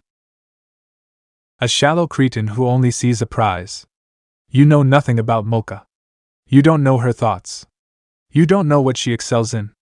You don't know her desires. Only you know is what you can see. You might impress any flock of empty-headed girls on this campus, but Moka is not one of those empty-headed girls. And what makes you so fit to be her one and only as you claim? He challenged, and with that Naruto quickly and thoroughly shut down the argument. We met years ago. Her favorite drink second to my blood is tomato juice. She adores kittens but goes insane over mice. Her favorite flowers are lilies. She dislikes extremely spicy foods. Her favorite kind of music is jazz and she absolutely hates country music. Do I really need to go on or have I proven my point? Naruto had made sure to let enough of his chakra to flow out to emphasize the point he was trying to make. Hey, no need to be hostile. I get the message. Despite the demeanor this genii was displaying, something was inkling at the back of Naruto's mind. If you ever decide to trade up from your puppy dog to a real beast, just come find me, babe. He sent an infatuated wink towards Moka before he took off. Let it go, just let it go, Naruto told himself as he turned to Moka and was surprised when she placed a sudden kiss on his cheek. A faint blush adorned her cheeks. No words had to be exchanged between them. Naruto! Kurumu's sudden and heated exclamation drew his attention, and she did not look too happy. Ah, crap! If Moka is to be your girlfriend, then I demand to be your mistress, she punctuated with a pointing gesture. The incredulousness of what just happened had caught Naruto off guard so badly he had only one way to respond. Okay? Yahoo! Kurumu of course happily tackled Naruto's face boob first. Naruto was able to maneuver at least his left eye out of what was arguably the third greatest way to die to see Moka was glaring up at him something fierce. Something was telling him this was going to be a reoccurring theme. Oh well, at least with just two of them it would be manageable at least. In the outskirts of the dead forest of Monster Gakuen, 2 students were up bright and early. For one such as yourself, even with chakra you won't be able to gain upperclassman level strength without time, which is why we will be focusing on these points: speed, evasion, counters, holds, and if necessary even weapons, Naruto said, blurring into motion. Sukun abruptly found his upper body being forced forward a little with his arm clenched almost painfully behind his back. A kunai was resting at his throat. Your body is a weapon and the clothes you wear the holster. You're going to need to build up your reserves before you can even hope to learn the basic jutsu. Sukun edged away from the blade at his throat. Naruto released his hold. Naruto-san. He had completely let his guard down, leading to him being swept off his feet with a kick and landing on the hard ground. He clutched the back of his head in pain. Being indecisive will kill you. You cannot hesitate. This isn't some normal or mundane high school. You aren't going to get lucky and coast by. Like locusts, the students here will sense your weakness and snuff it out. This is why you're here. Every move, whether it be a counter or hold, should result in your opponent either stabbed or immobilized. This morning we'll see you attacked repeatedly, and we'll see how long it'll take you to adapt and start being able to dodge my strikes. During the next 2 hours, Sukun had learned a few things. Like how to dodge and then how to dodge faster. And why average guys like him never fought. He also learned where to fall to minimize the pain. Somehow Naruto interpreted the words "I can't take any more of this" to mean that it was time to get into the weapons portion of the training. And as if some deity from above heard the inner pleas of Anno, Moka showed up. Naruto, there you are. Morning. Ah, morning, Moka-chan. After the greeting, Moka had latched onto Naruto's neck to enjoy some quick breakfast. Moka soon pulled away, content and satisfied. Where's mine? Naruto asked with a pout as Moka simply blinked and looked at him with a curious gaze. What? She asked him, wondering what he meant by that. My little treat, of course. Then again, maybe I should just show you, he decided with a mischievous grin as he gently clasped Moka's cheeks. He leaned in and captured her lips in a sweet peck that caused butterflies to flitter through the vampire's stomach and her cheeks to darken. The kiss soon ended with one more playful peck from the blonde. You didn't think I was going to start the day without a kiss from my cute girlfriend, did you? Moka couldn't help but feel a bit embarrassed. This whole dating thing was new to her, and she wasn't quite sure how to act in terms of people. Naruto, not while people are watching, she replied in a cute, flustered tone. Hoot Sukun. He's not people, Naruto replied with a playful nice. Be nice, she playfully swatted his shoulder. Anyway, I hope I'm not interrupting anything. I need Sukun-san's help with something, but if you two are still training. The look in Sukun's eyes was very telling. Help me, please, I can't last much longer. Well, I suppose since this is the first day I'll go easy on him and you can have him. Reveling in joy, Sukun had made one step before his body gave out and he collapsed on the ground. Looking up from the body, Naruto noticed his girlfriend giving him a stern gaze. What? Her silent stare continued to permeate. I did go easy on him. I didn't use projectiles or anything. At least I haven't put him in any life-threatening situations, which was how I was pretty much taught. It's still pretty mean for you to train Sukun-san to such a state, she countered as Naruto put on his best apologetic face. That's why I have you, my sweet and understanding Moka-chan, who keeps me grounded. He pulled her into a hug and breathed in her scent. Unbeknownst to Moka, he had another reason for doing that besides feeling her warmth in his arms. Someone or something was nearby and watching them. True to Naruto's observation, it was none other than Jin who was looking at the two of them with narrowed eyes. More specifically, he was looking at the arms that were wrapped around Moka's waist. If he was going to get anywhere, he was going to need to get intel on the enemy. With that, he put on his best smile and began interrogating whoever he could find that had any information on the blonde. Excuse me, ladies, but would you mind if I asked you a question? He asked politely. The group of girls had turned to him. One, a senior, rudely asked him, "What do you want?" I was wondering what you could tell me about the blonde hanging around Moka-san, he asked. The vampire? She asked, and upon Jin nodding, she continued, "Seems like the two are sweethearts or something. He's definitely protective of her, seeing how he always chases off any boy that tries to hit on her," the senior remarked as she ran her long fingernails through her thick curls. He got into a fight earlier with that Saito guy and beat him quite easily, a spectacled wearing blue-haired girl answered. He seems really strong. Not to mention everyone is saying that he was being paraded around by Kurumu not too long ago like he was her boyfriend, she added, causing Jin's eyes to widen. Bit by bit, everyone had been quick to say what they heard and saw. Yes, she's always leaving hickeys on his neck. For a freshman, he's brave. He doesn't even so much as flinch when he walks by upperclassmen. Dude's like really scary. They say if he looks at you with a sharp look, it feels like he paralyzes you like some sort of spellcaster. Jin began to grit his teeth. The school beauty Akashiya, Moka, and now popular freshman Kurumu as well? What was so special about him that he managed to snag two goddesses like that? One way or another, he was going to snag the school beauties away from this freshman. Speaking of said succubus, she was comfortably sitting in the lap of her boyfriend. Her head rested on his shoulder, as one arm rested around her waist. This warmth and comfort was unlike anything Kurumu had experienced during her hunt for her destined one. The affection Naruto was showing for her was out of his desire to do so without any manipulation from the succubus.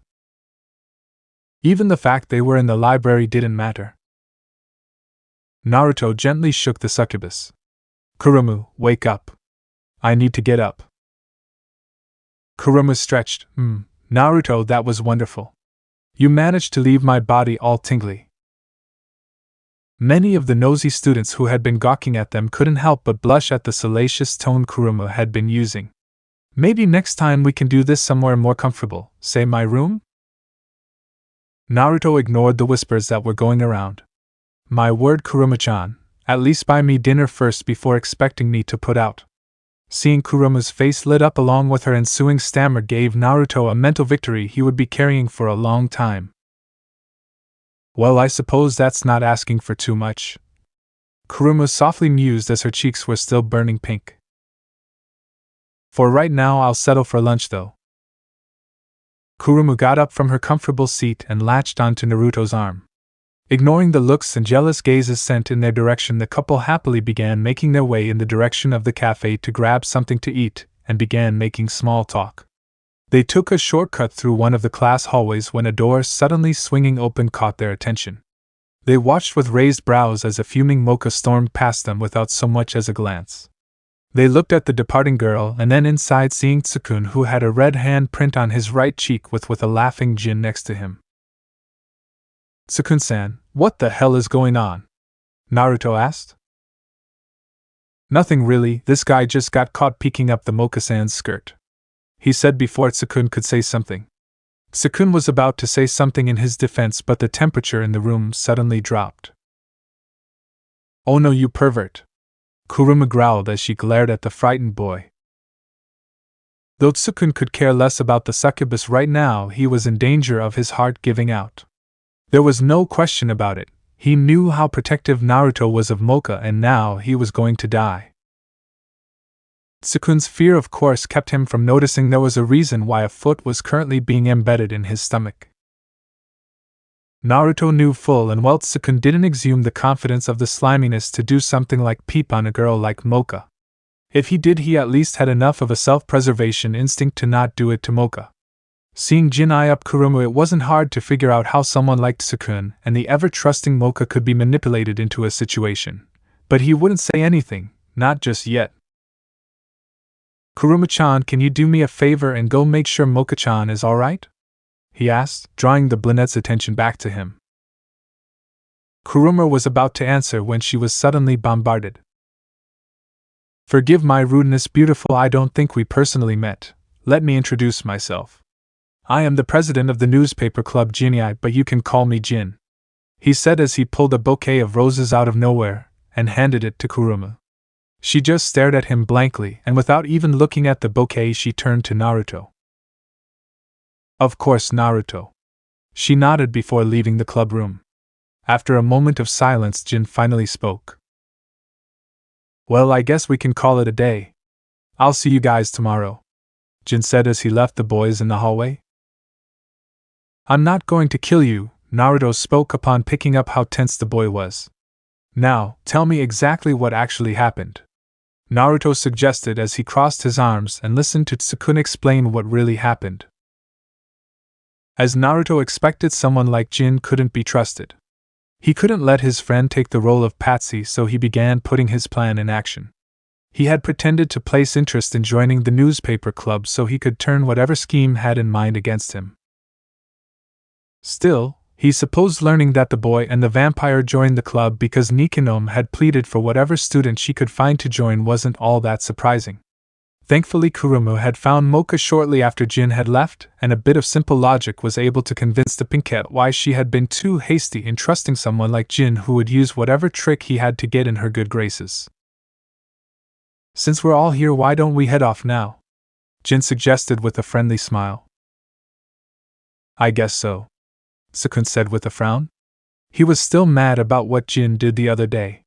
Naruto took a quick glance over his shoulder and saw that Kurumu was watching them carefully. It was almost certain he would try to frame them, and as a result they would need a female on their side in order to quarrel that righteous fury to the appropriate target. "Sure thing," he said as the two of them followed Jin until they were outside.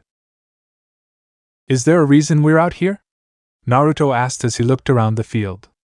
This outfield area was where the gym classes practiced, and from the look of the equipment that was set up, either a class had just finished or was going to get to begin. "Aren't we just at the back of the school? Why would we have a club meeting here?" Tsukun asked. "You two need to relax. The others will be here soon," Jin said with his usual friendly smile plastered on his face. Naruto continued looking around, drowning out whatever Jin was saying with his own internal observations. Taking note of Kurumu's presence, he readied himself for whatever was about to happen.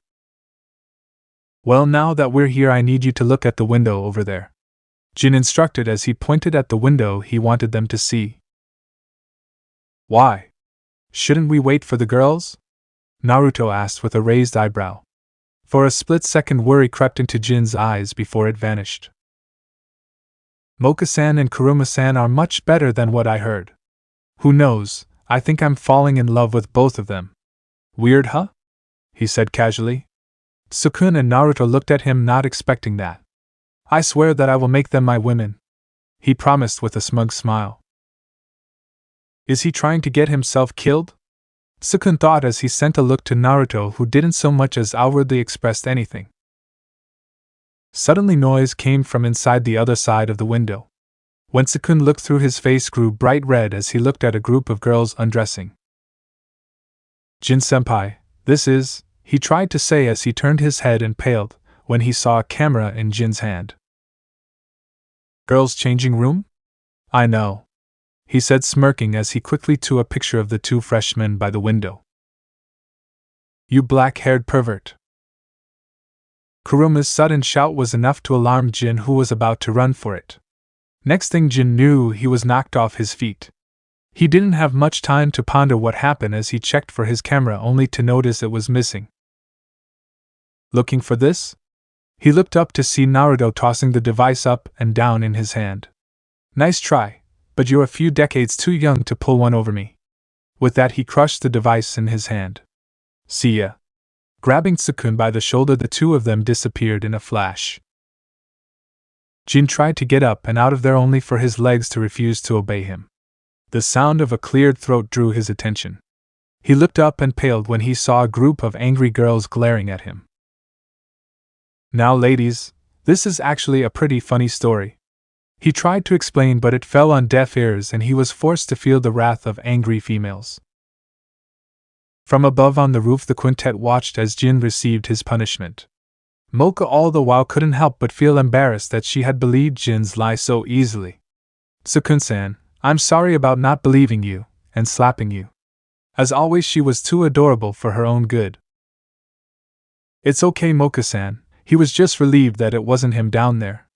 There was a distinct possibility that he literally would have been killed if it was him.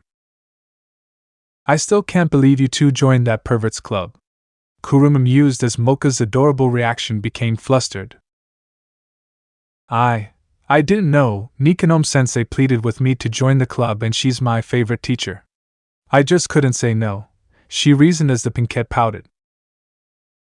There's only one way to fix this situation. Naruto began as he folded his arms and adorned a serious and sagely expression.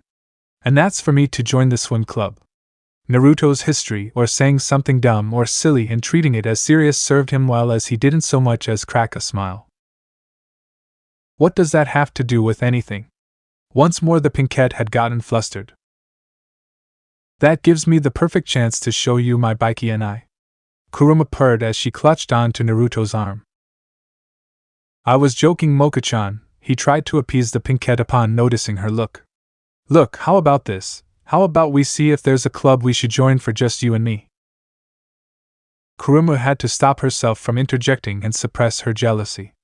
Being mean to Moka would only hurt her chances to win more of Naruto's affections. Well, that would be fair, right, Moka? It sounds like it'll be fun. Moka looked at the blue-haired girl in surprise. Was she being friendly? I guess. Well, she did reason to herself that she needed advice from the succubus, and if she was going to try and be friendly, that would make things easier. How about this? Naruto and I can go see if they'll let us into the swim club, and then the two of you can go and see if there are any nighttime club accepting members. Well, that sounds like a fair idea. We're going to have to go with a nighttime club as we won't have enough time available during the day anyway. Not to interrupt, but can I be helped back down to the ground? Sukun asked, hoping his friends wouldn't completely forget him. Right, I suppose we should go inside. Naruto reasoned as he beckoned them all over to shushin them inside. Moka let out a sigh of disappointment as she continued to gaze at the moon. Naruto was over an hour late. He had promised that he would meet her to go to one of nightclubs, but that looked like that wasn't going to happen.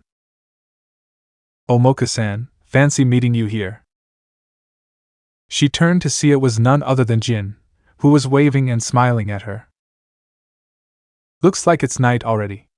Look, it's a beautiful full moon tonight, Jin said as he looked up at the moon, a mysterious grin spreading across his face. Jin-senpai, what do you want? Even as someone as sweet as Moka could have her patient wane, especially when she was in a somber mood. That Uzumaki is no good for you, don't you see? He's left you up here all alone and cold while he's playing kissy face with Kurono. That dumb kid he paid off to keep Naruto and Kurumu busy seemed to have done his part. Jin almost felt bad for the fact the blood he substituted for his own was in fact pig's blood and would be useless in the little weirdo's experiments. You should just forget about that guy. Naruto wouldn't do that. Okay, well, the part with him making out with Kurumu completely screamed Naruto. But he would not abandon her, and he sure as hell would renege on a promise. Just please leave me alone, senpai. Moka murmured, starting to feel uncomfortable. Tonight I'll console you, Jin whispered. Let go of me. Moka tried to pull away from him, but he wouldn't let her go. I'm only trying to hold you tenderly, Jin said. No, you're trying to feel me up. Moka shrieked. This time she managed to get out of Jin's embrace and took a step back. Haha, well, it is a full moon, isn't it?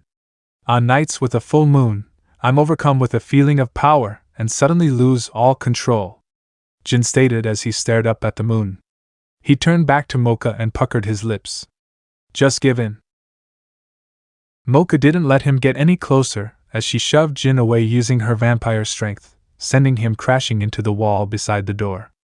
I will never betray him. I believe in him and nothing you or anyone says will ever change my mind. Haha, are you serious? How admirable. I'm falling for you harder and harder, Moka-san, Jin said as his form began to change, but I told you right? That on nights with a full moon my self-control weakens. And when my emotions excite me so much, suddenly I lose control of myself. By now Jin had fully transformed into his monster form, a werewolf. Then I'll make you my woman by force, Akashiya Moka. Jin rushed at Moka with his claws extended forward. Become mine, Moka. A yellow figure flashed between the two and slammed into Jin, sending him flying back. The figure landed in a crouched position before standing straight to reveal Naruto. I thought I told you to keep your hands off my girl, wolf.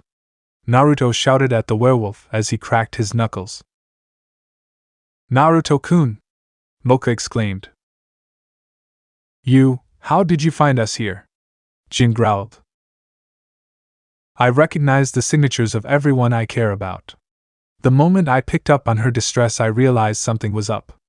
I've given you one too many chances, Jin, and now it looks like it needs to be beaten into your thick skull that Moka is off limits. Damn! How dare you get in the way of our special moment? Naruto felt a sudden large increase in Jin's demonic levels as the wind began blowing fiercely around him. Back off! Jin yelled in rage. While Jin's yokai energy might have been impressive against another student, he had a long way to go before he was a threat to Naruto. Every block, feint, or strike was noticed and countered with combat proficiency. So far, most of these students seemed to rely on their innate power they were born with. They were untrained. Powerful but unskilled. Even with 10 times the power, Jin wouldn't be able to touch him as he was easy to read. Are you going to keep running? Afraid of speed? It was as if Naruto faded from existence and appeared right in front of him. Wah! An elbow buried itself in Jin's ribs, sending him flying back. Crushing you would be easy, and we would be right back to square one, so I think it's time for a change of tactics. Naruto appeared behind Moka as his hands hovered over her chest. Since you want Moka so badly, let's see how you handle her true self. A quick meeting of their eyes was all they needed to communicate. With that, the rosary was pulled loose from the chain. An aura of power exploded outwards, a shimmering crimson aura expanded outwards.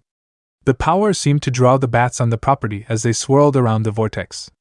Moka's body seemed to expand, become more lean and fuller as the outfit now clung tightly to her form. Her vibrant pink hair began to shimmer, and the life that once radiated from them took on a silver sheen, and her eyes glowed a menacing red. Yura Moka, the true self, had awakened. Moka's true form.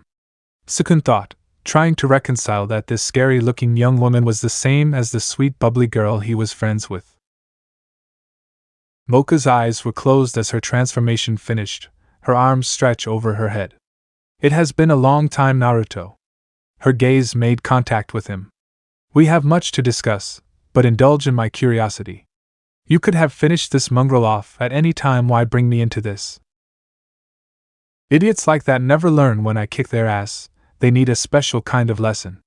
Also, do I need a reason to see my Yuri-chan? As always, you remain an idiot. She averted her gaze. Also, who better to show him his place? He knew she would refuse to show it, but the vampire was at least smirking on the inside. By now, the effects of his attack should be wearing off. That is indeed true. Their attentions shifted back to the werewolf after hearing a growl come from him. I'll make you suffer for that. Jin was growling loudly at Naruto as he slowly stood up. His gaze drifted to Moka, who had a confident look on her face as she stared at him.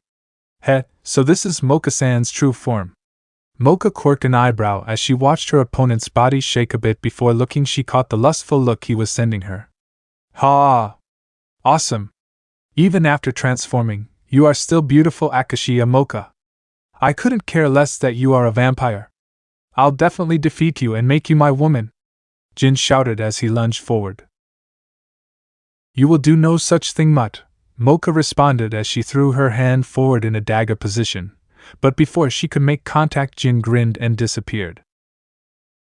What are you fighting way over there for? Reappearing on top of the entrance to the roof with his arms crossed, he called out to her. If a vampire's power is strength, then a werewolf's power is speed. And the strength of the moonlight also strengthens my speed. Tonight, the full moon is shining as bright as ever. On the night of a full moon, a werewolf is invincible. He began shooting all over the place, confusing the female vampire and the others. Remember our training. Remember what it's like fighting a speed type. Being someone who often fought using a speed-based style, Naruto could track Jin's movements easily. Moka closed her eyes and began concentrating. She began recalling all those spars the two of them shared. The mental image of Jin was replaced with that of a younger Naruto. She ducked to the left and swept with her right leg. The first of Jin's attacks were thwarted.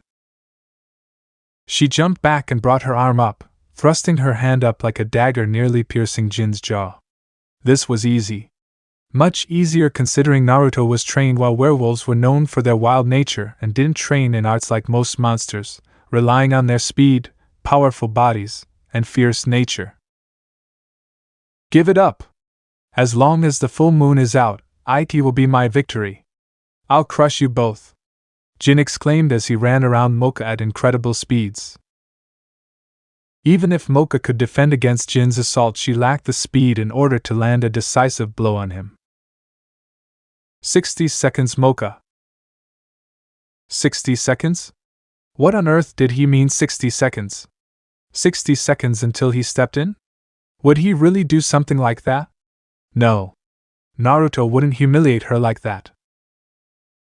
Moka opened her eyes and noticed Naruto had promptly stopped following Jin's movements. Alright, Moka, it's over, time for you to finish this. Moka's eyes followed Naruto's and she realized what he meant. It was indeed over now. As if she has any chance at beating me.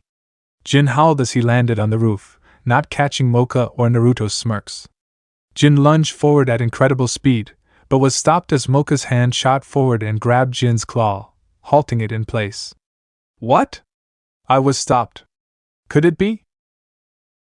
Overconfidence in oneself is a flaw, especially when you rely on your power coming from such an exploitable weakness. Naruto pointed out the sight behind them. The moon was now hidden by clouds. Damn it! How could I not notice that? I should have ended this quickly. A low menacing growl erupted from Moka's throat as she glared at the werewolf, tightening her grip on his arm. Wait! Don't be so hasty. I can still beat you, with or without the moonlight. I'll show you what the natural energy of a monster is. Just be a good girl and become my woman, Moka. Before he could even move, a brutal right kick suddenly connected with Jin's skull, sending him crashing into the gate and tumbling over the side. Weakling. Only one male has the right to even consider courting me, and a simpering pervert like you disgusts me. Know your place. The sound of a body colliding onto the ground was heard by everyone. Hopefully the fool will finally give up, he said as Yura made her way to him. So was it good for you? A fist to the nose was the answer her got. You could have just said no. Naruto grinned and softly rubbed his nose. Consider yourself lucky you have proven your character enough for me to overlook your perversions. While we are on the topic of courting, I shall make one thing clear. She forcefully grabbed Naruto by the tie and pulled him forward. Since you seemed interested in having your little mistresses, I shall indulge this, considering we will outlive them by far anyway. But I will make one thing clear. I will be the first to share your bed. Their lips were so close Naruto could taste them. She extended her palm out, silently telling him to hand over the rosary. As he placed the rosary in her hand, Moka grabbed onto Naruto and brought him closer to her. Now then, before I go, I wish to feed. Naruto let out a laugh. Yura had no problem speaking her mind. Well, since you asked so nicely.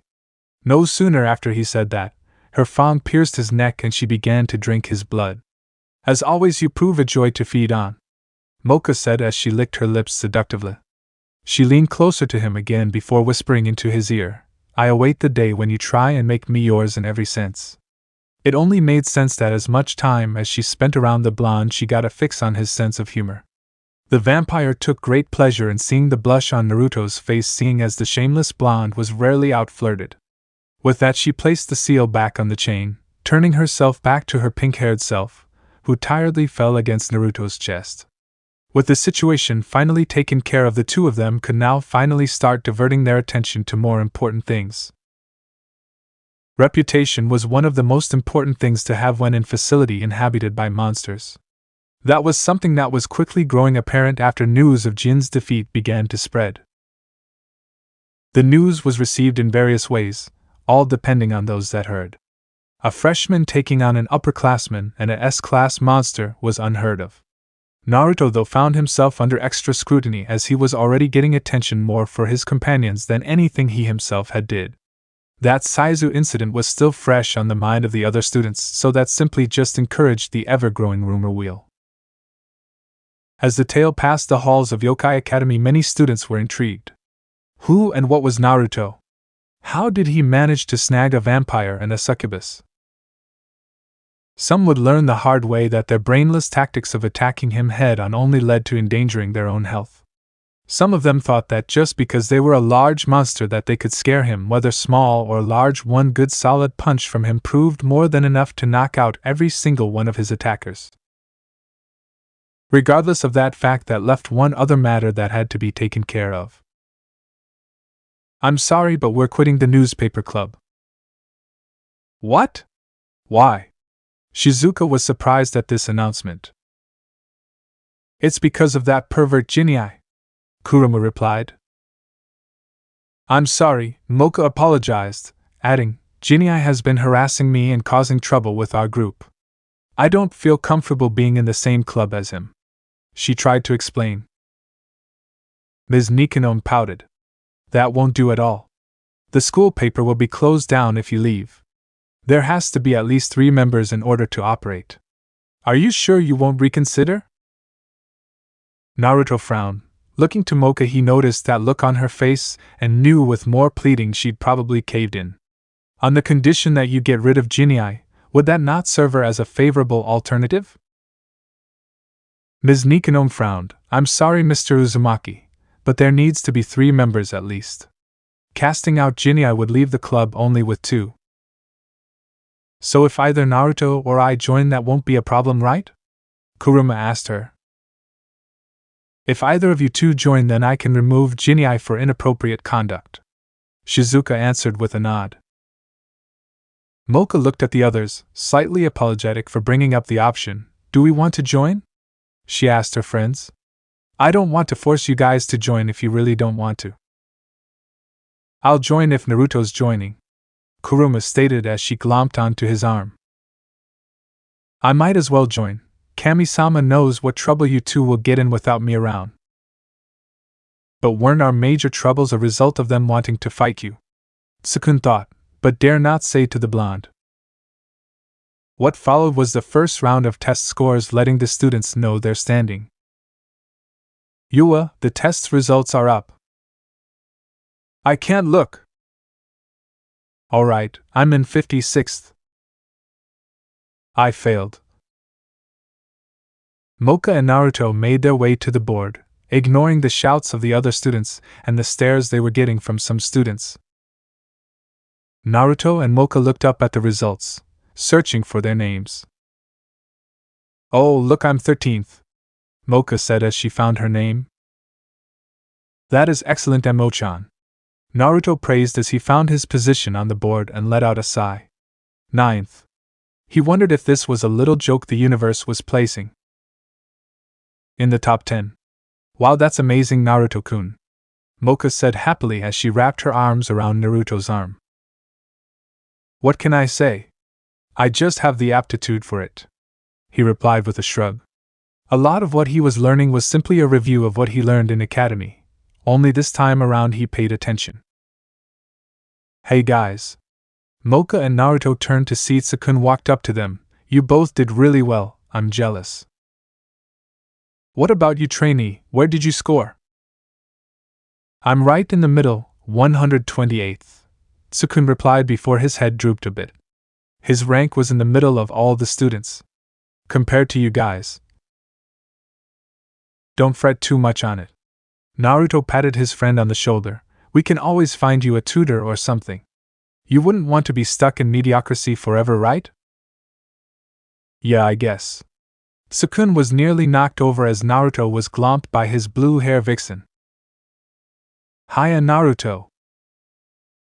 Oh, Kurumu, hello. Moka greeted the succubus with a smile. Morning, Moka, Kurumu replied happily as she held on to the blonde. Naruto raised an eyebrow. Did he miss something? This was the part where they would normally be trying to claw each other's eyes out. He was hoping the two managed to come to some kind of understanding, as that would make things easier. So how did you do on the test, Kurumu-chan? Naruto asked as he looked back at the board. I think they left my name out, couldn't find it. Kurumu looked away nervously. Naruto chuckled. She was bad at hiding the truth of what happened. Tell you what, I'll be happy to tutor you. In response, his face was smashed into her pillows. Yahoo, you're the best, Naruto. Moka's eyes visibly twitched, but she was able to keep in control of her anger. She didn't want to ruin things before they had begun. The two had agreed that fighting over Naruto was getting them nowhere, and besides, with all those girls giving Naruto attention and flirting with him gave them common ground to bond on, keeping those hussies away from their blonde. Someone else was reading the chart, not too far away from the group. A girl with short brown-black hair and purple eyes. She wore a different type of uniform than most of her classmates, except for the same yellow pleated checkered skirt worn by the other female students. Her normal school attire was a brown cape, a pink top, a yellow bow to keep everything together, and a light brown witch's hat. She also wore brown shoes and pale yellow knee socks. Congratulations, Yukari-san. It looks like you're number 1 again. A voice came from behind the small dark-haired girl. Her eyes averted from the conversing group to see 3 students walk up to her. It's just what we should expect from the girl genius. Skipping up to high school at her age and now topping the charts. Impressive. Class representative? Yukari looked at the middle student warily as he drew closer. While Naruto was being occupied with his girls, he missed what was going on, but Sasuke picked up the slack and noticed a couple of students being pushed away as 3 students surrounded a girl and ushered her outside. Huh? What's going on? He thought. The sandy-haired leader of the group of boys' smile soon turned into a vicious sneer. But don't think that means you can get all high and mighty half-breed. In our eyes you're nothing more than a brat barely out of nappies. He reached out and pushed her head back, making her take a couple steps back. And what's the big idea with this outfit? Think you're so special you can dress however you want? I despise those like you. Leave me alone, the girl screamed. I shouldn't expect anything less from the likes of you. He then leaned in close to her face. After all, your true form is a witch, is it not? It makes me sick thinking I share the same class with the likes of you. Sasuke caught sight of something that really bothered him. The 3 older classmen bullying the young girl. It reminded him. Of being bullying. Picked on for being weak. It made him upset. It made him angry. Leave her alone! Sukun yelled, whipping the beaked arm like a piston was driving it. Sukun then began to question the wisdom of his actions as they turned to him. Oh, and who are you? Don't you know this is a witch you're defender? You one of those half-breed lovers? Sukun gulped but stood his ground. Just leave her alone, okay? He pleaded as the three students began moving towards him. The bravest of the three, most likely the ringleader, was the first to react. He beeped his hand and threw a punch, and for a moment Sukun froze as the fist was coming towards him. He could see it coming. Wait, he could see it? He stepped back and it missed. Why you? Shit, the boy stumbled before throwing an uppercut to which Sukun avoided. The hell you two standing there for? Get him! He snarled as they charged him. Sukun once more dodged out of the way, leading into the three boys colliding into each other. The leader attacked and Sukun threw up his hands only for him to throw up his arms and blocked it. His body reacting on instinct as blocking and counter-attacking was something Naruto drilled in his head so many times during training. The effect was instant. The punch sent the boy flying and crashing into his cohorts. Sukun looked at his hands in shock. I did that. He couldn't believe what happened. The three boys were about to retaliate when suddenly an expression of fear overtook them, and they took off running. The little witch looked at Sukun with a cross of fear and admiration. He defeated them like they were nothing and scared him off. What kind of monster was he, she wondered. At the same time, she was developing admiration for him. Most monsters could care less for witches. Sukun was brought out of his thoughts, and went over to offer the witch a hand. It's okay now. Hey, are you okay? He stammered. Still a bit skittish despite what happened. The witch stared up at her savior with awe.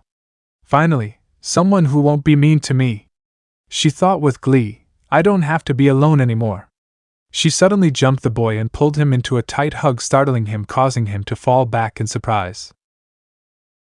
Thank you very much. She fought back tears as her enthusiasm overwhelmed her.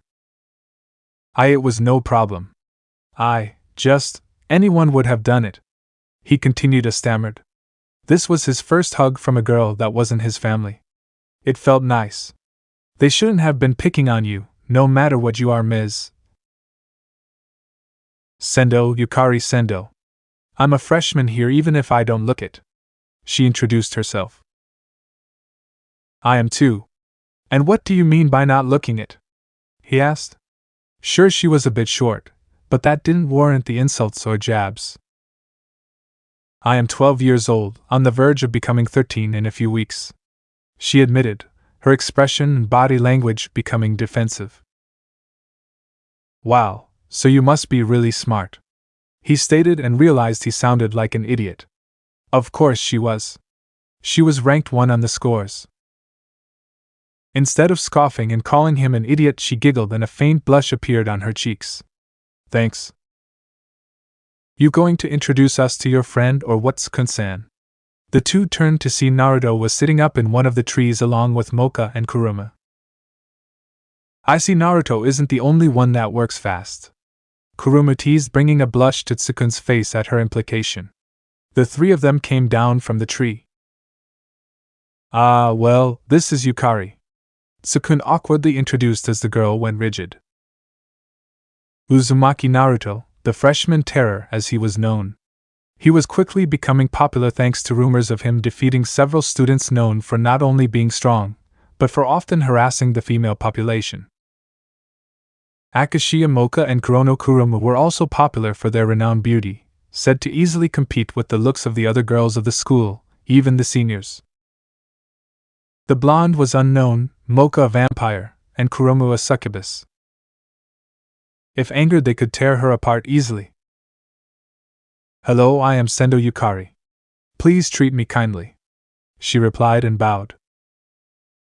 The three monsters shared a glance before turning back to the girl.